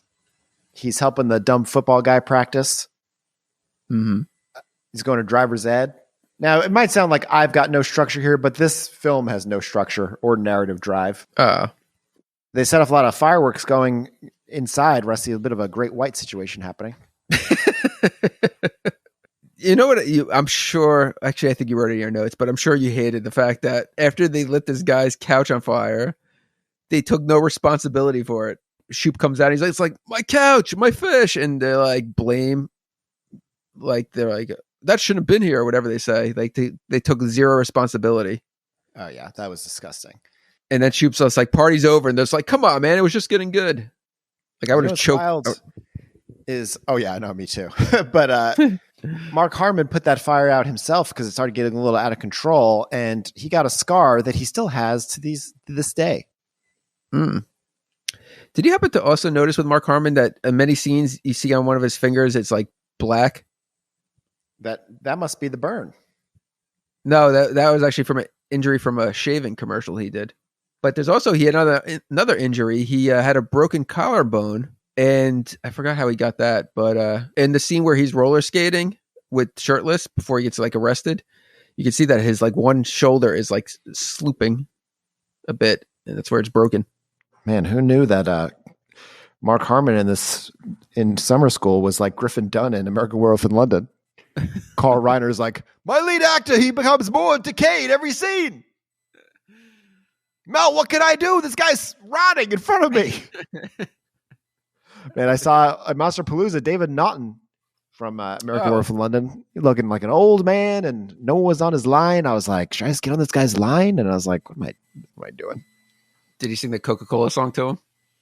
See, that's a reference nobody's going to get. About. Nobody's going to get that reference. Wait, because he was in a Coca-Cola ad? The famous one where like they all sing. I'm not doing this Teach song, the world to sing? Yeah, he is in there. Yeah. Oh, you know it because you're an old... Yeah, no, I know it. I'm an old crone. Who else was at Monsterpalooza that you... Well, this was big. The Scream reunion. The Scream reunion. They were all there. Skeet, Jamie Kennedy, Matthew Lillard, Nev Campbell. Yeah, people that haven't acted in like 12 years. Go on. You are just a rude person. You know, I walk by them. They all seem like you would thought. It's like Matthew Lillard is like hugging everybody. He's like, hey, no, thank you, man. Matthew Lillard seems like a straight up good guy. Like he does. Skeet Ulrich, like, kind of didn't really recognize him. Seemed really ripped and like he had plastic surgery, wearing a hat, looking like he probably smelled like cigarettes. Like he's like, yeah, that's good. They're good. Man, you know what's really funny? That when you said that, my brain registered as you saying that he didn't recognize you. I don't know you, man. You? What do you mean you don't know me? What are you talking about? Say that to my face. I'm talking to you right now, bro, but like, what? How did Naomi Campbell look? Naomi Campbell. Nev Campbell. Nev Campbell. Yeah. She looked good. You know, she has clearly had work done, but tastefully done. Tastefully done. Not over the top. You know, if you got to start Botox early. I was just Googling it today. Can I get Botox in my 40s? They say you can. Oh, really? It doesn't. Yeah. Not that I don't even think I don't want it really, but I'm just bored. I just want to fit in.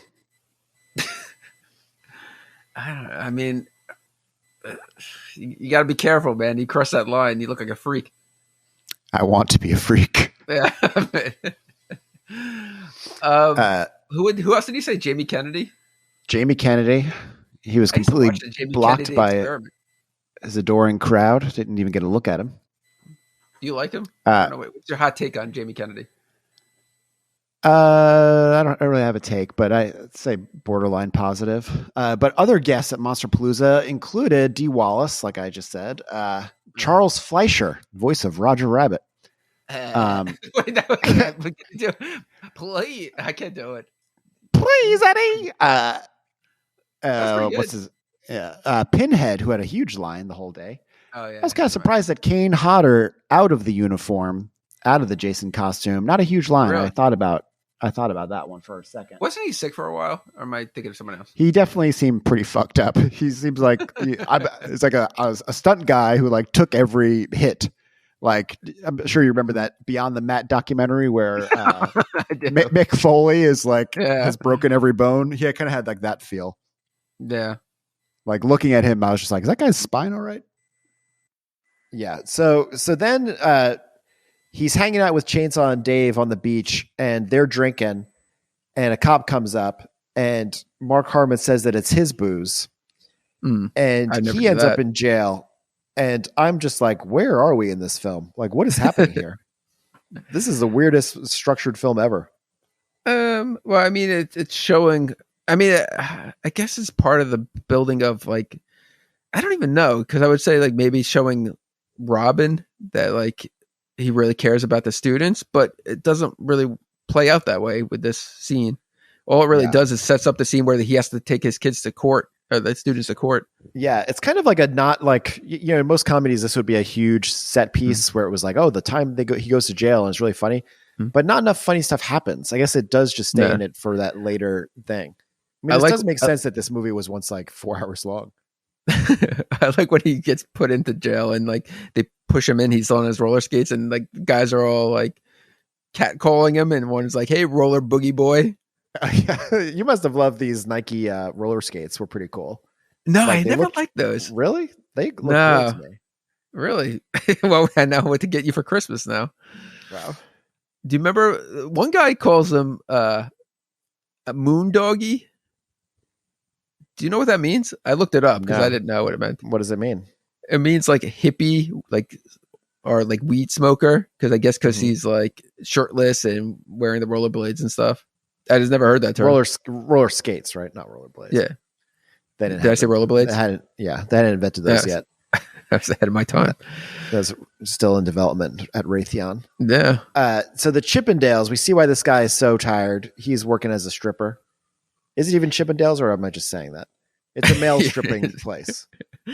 The weirdest thing, though, is that I get why, but I don't understand why Mark Harmon's character went there. Why did Shoop need to go there to understand more about women? Remember, he's just like, how do I learn about the perfect girl? What a girl wants in a guy. So his conclusion is to go to the male strip club to talk to other women and interview them.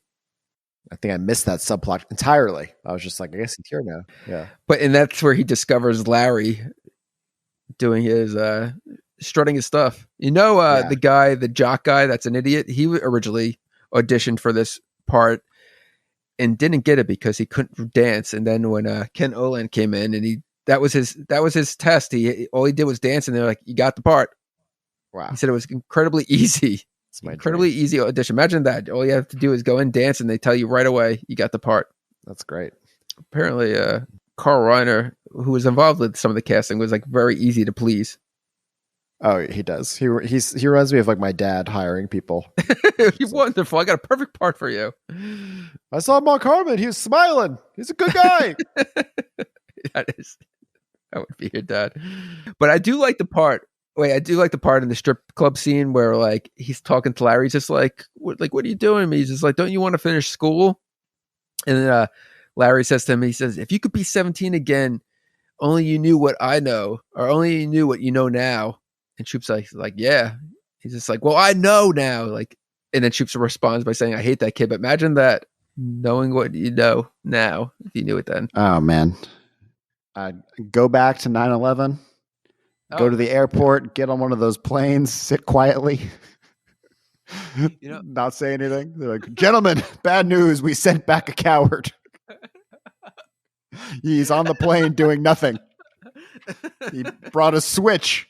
Everyone's like really amazed by it for a little bit until the attack begins. That's like the Terminator. They sent back you. Why did that guy? He had no credentials. We sent back a Terminator who was too shy.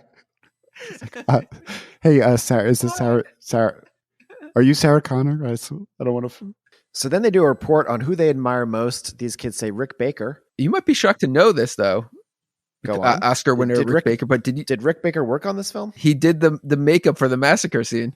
Oh, I was wondering who it was because it is very good. Oh yeah, that's what we all talked about as kids when we saw this movie. Wow. Okay. You got to see this movie. You got to see this scene. I also laughed at. I keep forgetting the actress's name. Who's from Nightmare 5? Kelly Jo Minter. She Denise is her character's name. Yeah. So I liked when Denise is like, they're supposed to give this report on the person they admire most, and she's like, "This is about the person I admire least, my ex-boyfriend Andre." So that's funny. She was really good at this movie. Yeah. That's a funny scene. Now we get Courtney Thorne-Smith's wish, which is that she wants to move in with Teacher. She's got a huge crush on Mark Harmon, and her big family, her weird family, drops her off at his house. Did you like her family? They were very blonde. I thought they were disgusting. She's really dropping a lot on him, though. She's like she couldn't take a hint. She's like, "I'll stay out of your way. I'll sleep on the floor." She's got such a pushover, though. So then Chainsaw and Dave get their wish to watch the Texas Chainsaw Massacre in class. So this is a Paramount film. I think Chainsaw is from Paramount. I'm actually not sure at all. But they're watching this on like one of those, remember those projectors from school? Like those, like, it was like, I don't even know what medium this is because it looks like they're projecting it like an 8mm film. Oh, yeah. But remember those projectors that would like smell like they were catching fire? We'd watch like films. And I don't even know how our teachers, like our mutant teachers, knew how to work those projectors. I guess they must have been born knowing them when Saruman pulled them out of the mud.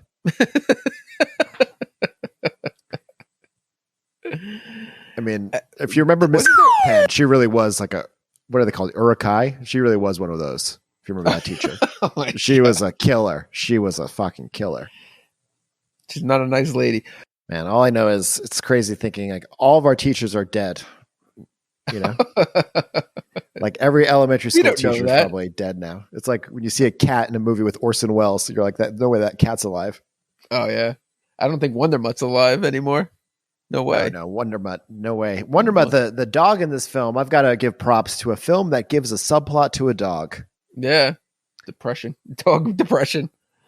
But in the scene with the Texas Chainsaw Massacre, this is where we find out that Denise has dyslexia. She slipped through the system. And this is also where it's connecting back to them writing the angry letters. They get a supply of cool dude sunglasses. Oh man, remember those sunglasses? You did not think this subplot was going to pay off in any kind of way. I want to see the 4-hour version of this. There's also a thing where one of them gets hair products.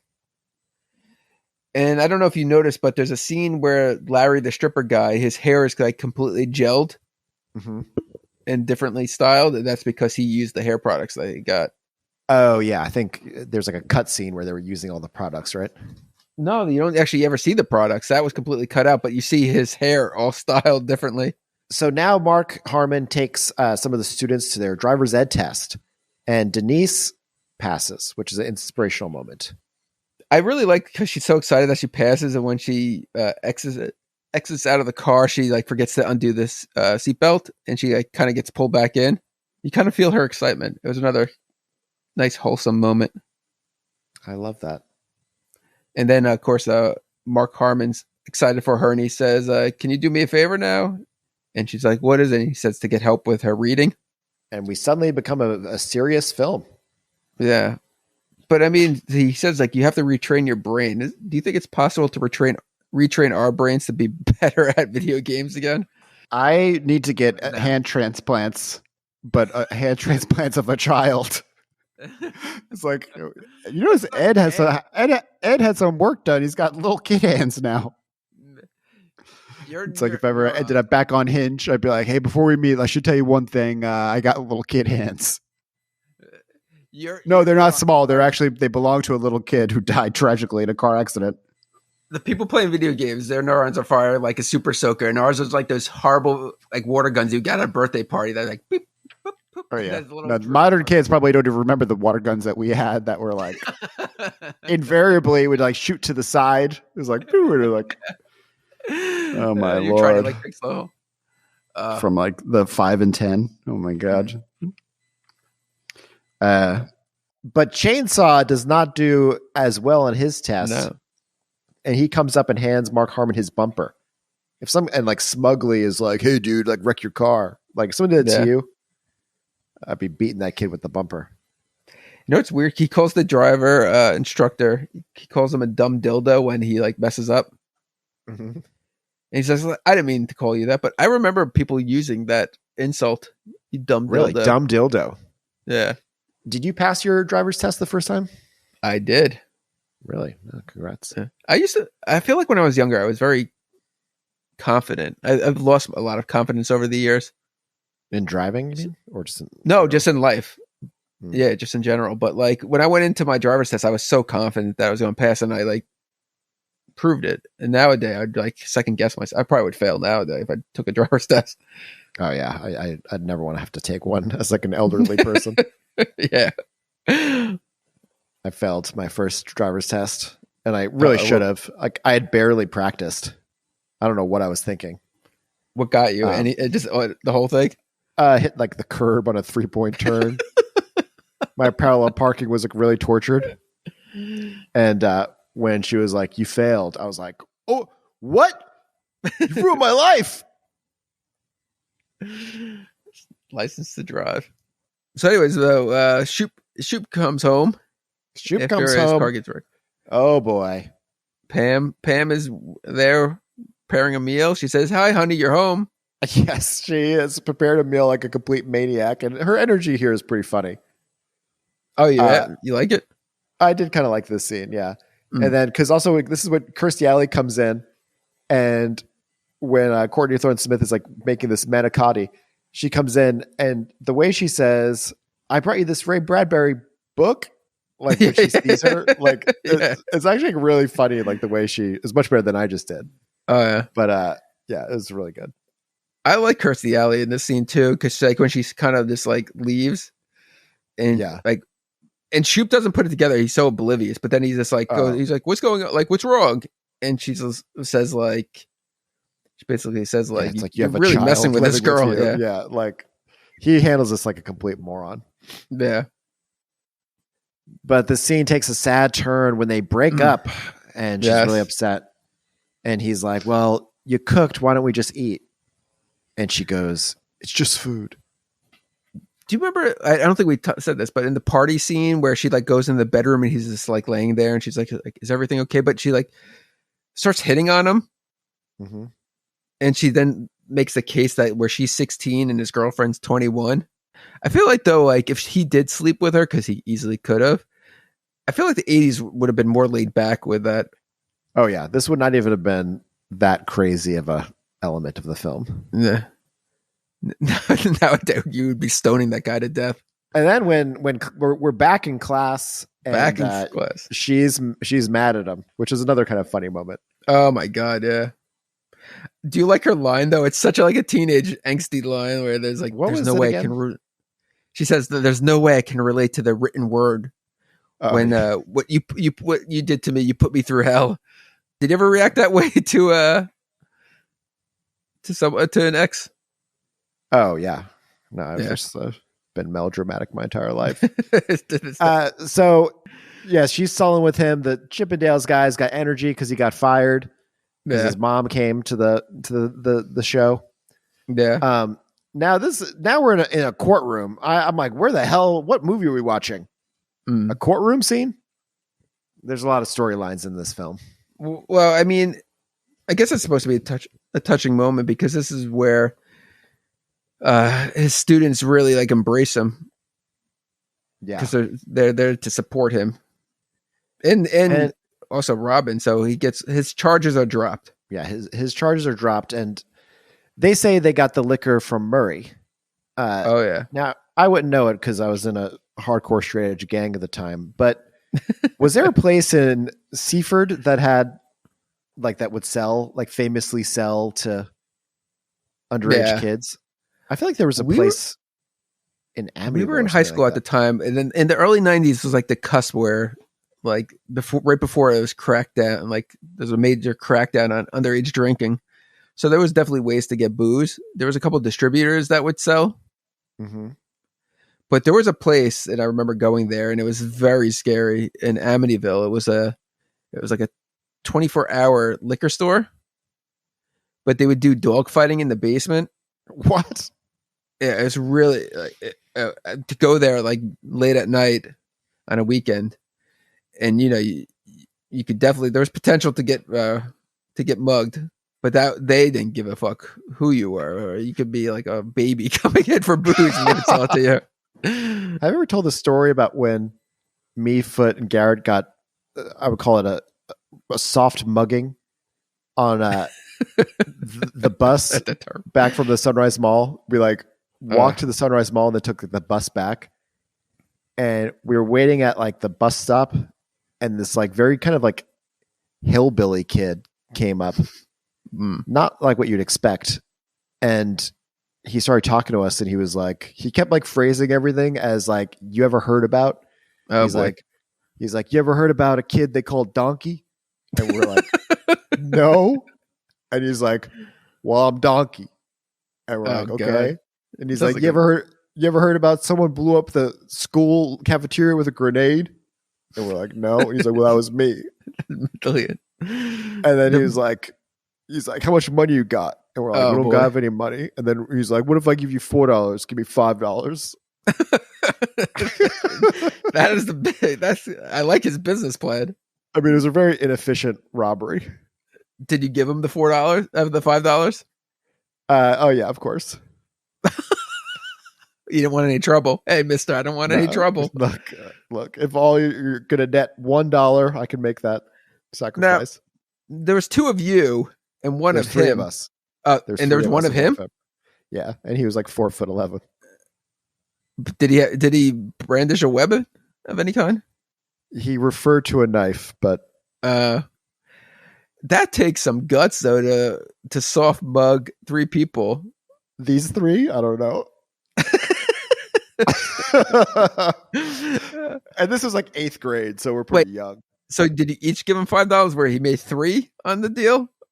Or was it just one of you had to give $5? I think me and Matt gave him money, and I think John stood his ground. What was Donkey going to do? Donkey was like he said, he was like, what if I take out my knife and gut you? I hate this kid so much. I know. Me too. I gotta find him. He's obviously dead though. Oh yeah. But after the court case here, what's his name? Gillis? Gills, he's revealed to be a two-faced bastard. He reveals his true colors in front of Robin. The weird thing is, did you notice that so Kirstie Alley is like, you're a two-faced bastard, and leaves him standing there, and then it's like a close-up of his face, and for like a second, there's like a little bit of slow-mo where he's like, what? But it's very weird because it's like the slow-mo gets a little grainy. You hate what? No, I hated that I saw this in your notes, so I had to go back and watch it just to see. Yeah, but you saw what I meant, right? Yeah. It looks like when you like record something from a VHS to another VHS and you get like that weird like pull kind of thing. Oh yeah. It was like, what were they doing? They just had a problem with it really looks like Carl Reiner was like, okay, blow this up and slow it down. Yeah. And they're like, oh, but it's gonna look crappy. And he's like, I want this moment. I don't care if it looks crappy. Like it's like not as good film quality as the rest. Oh yeah. But so that's it for Gills. He's out of the picture. He's out of the picture, but we're rapidly approaching the end of the second act here. Yeah. You're probably like, get me the fuck out of this second act. I really was. And this scene in particular, you really hate the students in this scene. Oh my god, these greedy fucks. I can't. The geeky kid, the geeky kid is like the negotiator. And he starts telling Mark Harmon to get them to like pass the test. He's like, we need to renegotiate our contracts. Yeah. And Mark Harmon's like, you guys, I don't care what you do. Like, you ruined my car. You like ruined my life. I tried to do all these things for you. And, it's like a typical end of second act breakup. Yeah. And he says, you drop out and be illiterate. I'm going to Hawaii and be tan. Mm-hmm. That's sick. that's sick. And Kirstie Alley's like, you can't quit. Yeah. And he's like, watch me. but she tries to get him to stay by saying, like, you got the drive, like you tried to ask me out every day, and he tried again, and she said no. And he's like, you see, Gills takes over, and it's a harsh new regime. You know, I feel like I'm Gills in this scene. Like would be me, or my attitude, or what I would think would be my attitude. But what are you saying about Gills? Well, no, I mean, what did they expect? Like, they had a good teacher they were friends with. They drove him away, and now they have a fucking horrible guy. Well, he was only there for a day until they found the new person. He was, but then when they found this new teacher, Rusty, this is the big scene. One of the biggest scenes. It's probably the biggest scene, yeah. Yeah. Little strange tidbit that I found in that Q&A session that I watched. Because what's her name? Kelly Jo Minter's character comes running out and saying, like, oh, it's horrible what happened in there, and she's like covered with blood. Mm-hmm. But she's like doing this like weird crying. And what she did for this was she did an impression of Laura Dern's character from Mask, because Laura cried in such an unusual way where she made her mouth look like an 8, where the sides are like opened up wider, and she was doing the same thing. Weird, right? That is weird. You know, all these mentions of Mask. Maybe I'll watch Mask later tonight. Oh my god, you don't have nightmares. Do you know what the real Rocky Dennis looks like? No. Oh my god, look him up. It's hard to believe there's somebody that looks like this, or did. Man, you're gonna get canceled for these Mask comments. Like, oh man, did you hear Rusty Stark got canceled because of the movie Mask? It's like, okay, first of all, who's Rusty Stark and what's Mask? Allegedly, Carl Reiner arranged for this. So this is the big massacre scene. The new teacher comes in, and we see these effects. Rusty, a little known fact: do you know that Rick Baker did the makeup here? I think I told you that earlier scene. No, you didn't. And everyone's kind of gruesomed up. Who's your favorite of the makeup effects here? Well, the interesting thing that I found out, the Larry guy, the stripper guy that's pulling out his guts, which might be one of my favorites. Yeah. That prop is what James Woods wore in Videodrome. Fun little fact for you. You know, David Cronenberg, he's looking old these days, isn't he?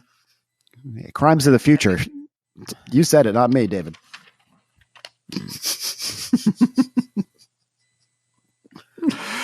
Oh boy. Starting to turn into a lizard man. Old lizard man. See, I don't know what he looks like now, so now I have to look it up. He just looks like an old guy. Is that offensive to say?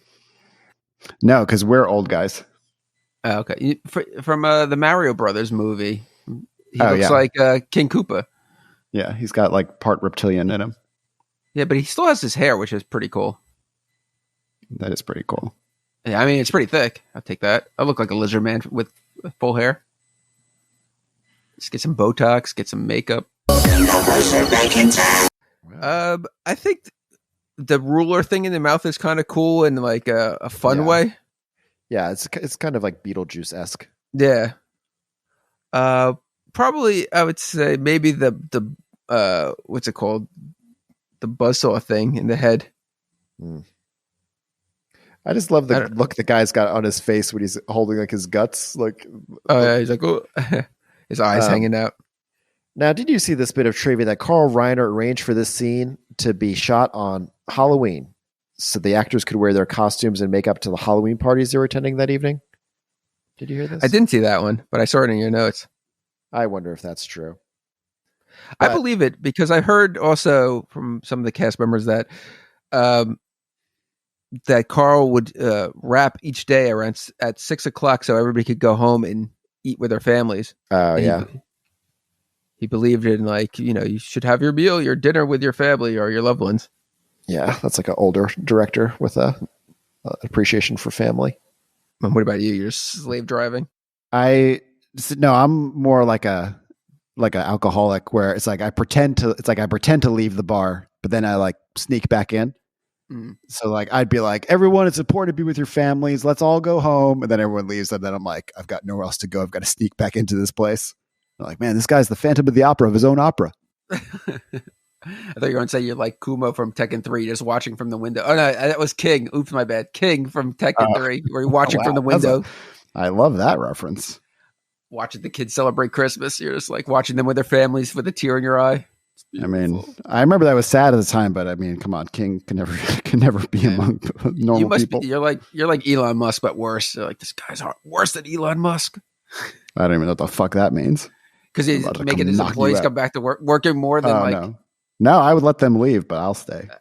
You'll stay. You're known to do go above and beyond.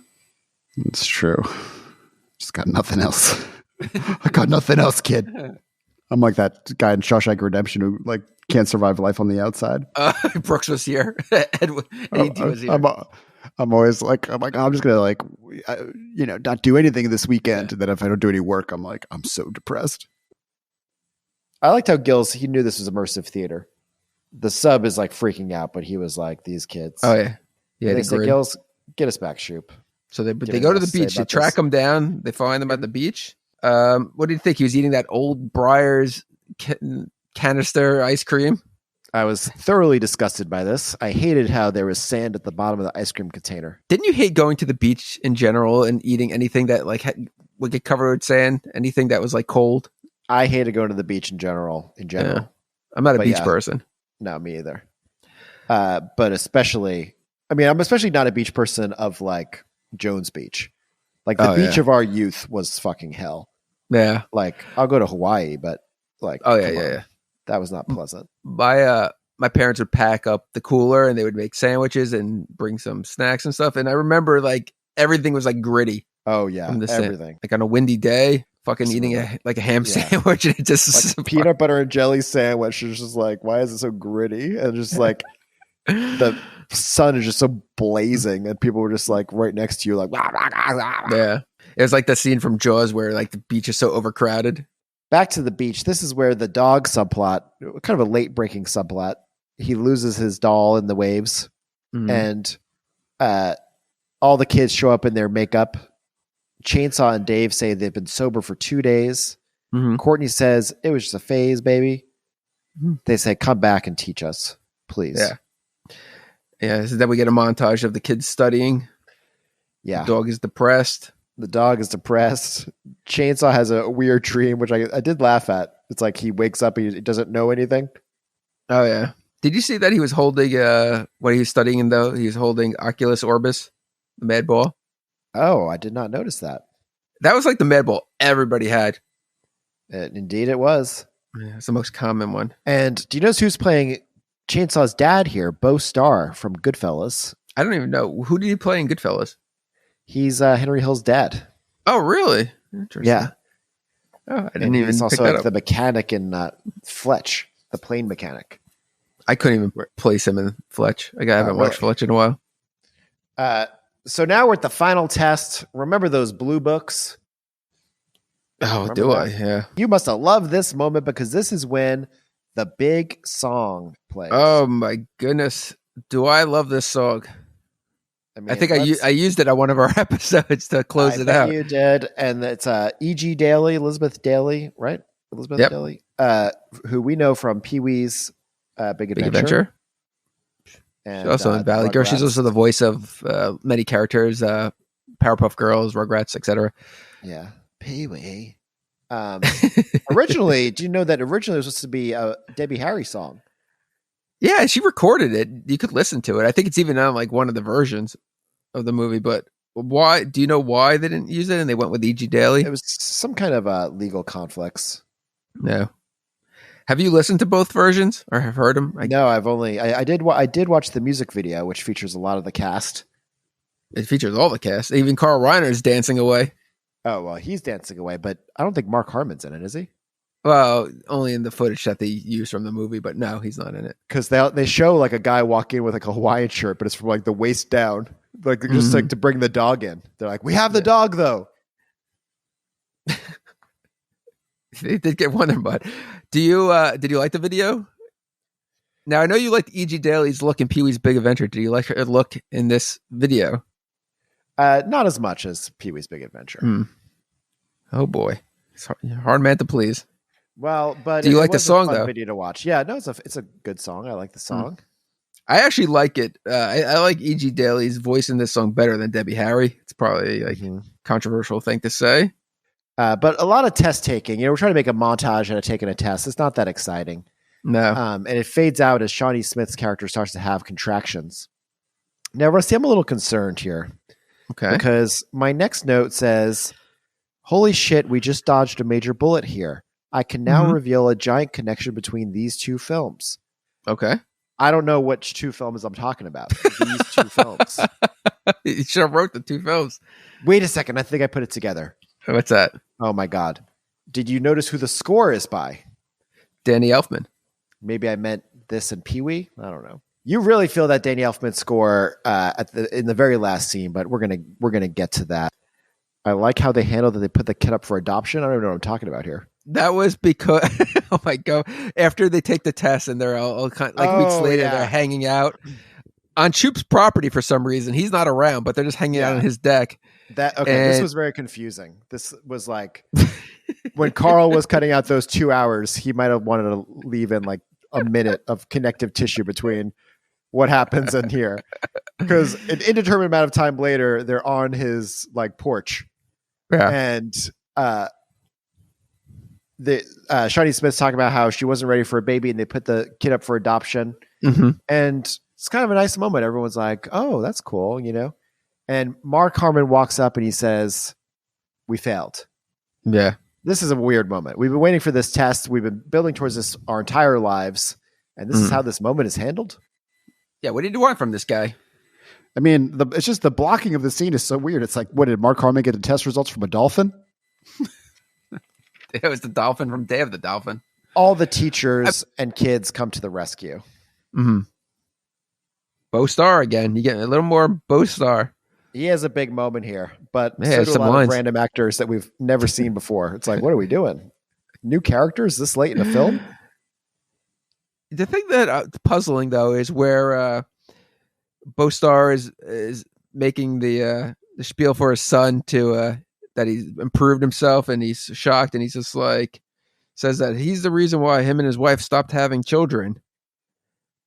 But the thing that I'm confused about now, we see that dream sequence where Chainsaw has a little sister. So they didn't stop having children with him. Yeah, because she's clearly a lot younger. Yeah, or that's a really weird detail of his dream. It's like, I had a Yeah. little sister in my dream. Yeah, or maybe they had her, but then they saw the way that Chainsaw was turning out, and then they didn't go for any more after that. Yeah, Plausible, but it's just weird that. I also hate the way he says "burst into tears." He goes like, "I almost burst into tears." It's like, come on, Bo, come on.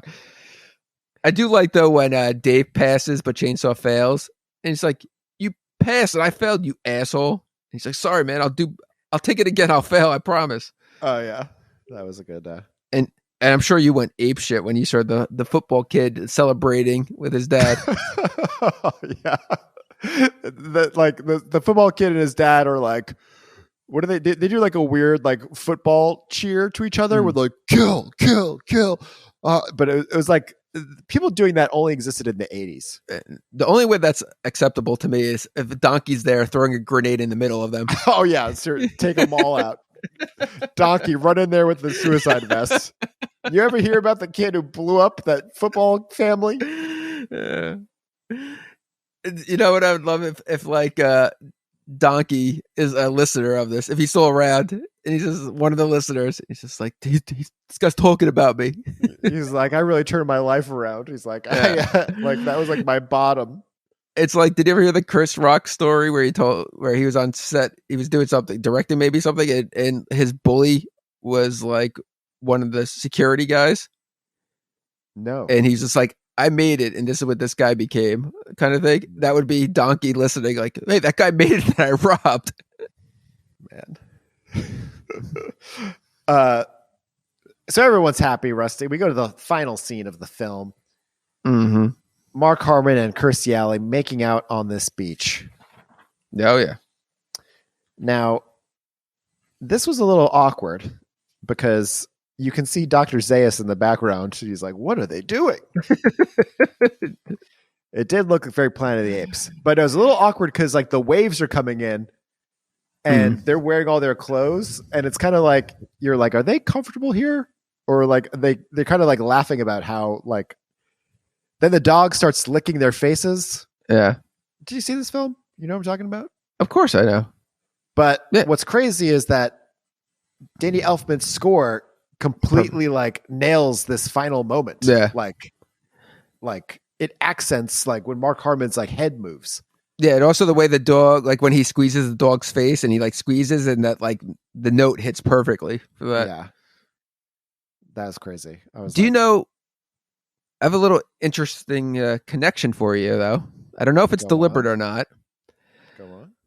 But this scene as they're making out on the beach and the water blows up on them is obviously very reminiscent of From Here to Eternity, the famous scene with Burt Lancaster. I forgot the actress's name. Should know it. But I thought it was Marlon Brando. No, it's Burt Lancaster. Yeah. But the shirt that Mark Harmon wears throughout the shirt is a Duke Kahanamoku shirt, which makes a famous Hawaiian kind of shirt, which Cliff Montgomery wears in From Here to Eternity. Same shirt. Crazy. Wait, what is the sexy movie with Marlon Brando that was like Bernardo Bertolucci? Is it Tequila Sunrise? No. And he like, what the fuck? What is that movie? Never seen it. Oh, Last Tango in Paris. Oh yeah, right? Okay, that's what I was thinking of. Yeah. I don't know why I said Tequila Sunrise. I was thinking Last Tango in Paris. Yeah, it's the one where the what's her name grabs him by the dick and pulls him around the room. Yeah, and he was like abusive to her on the shoot or something. Yes, involving butter. But yeah, From Here to Eternity. Okay, that's like is that a Pearl Harbor movie or is that just like they're in Hawaii and it's World War II? I think so. I'll be honest, I only know the famous clips of it. I've seen it like many years ago. I feel like I watched it like in Nassau Community College film class on like a shitty TV at the front of the room. Yeah, you're right. It's in Hawaii after the Pearl Harbor attacks. Well, that about wraps it up. Rusty, do you have anything else to say about summer school right now? I'll leave you with this, that you're going to be shocked. Obviously, big fan of the movie. I actually own the VHS.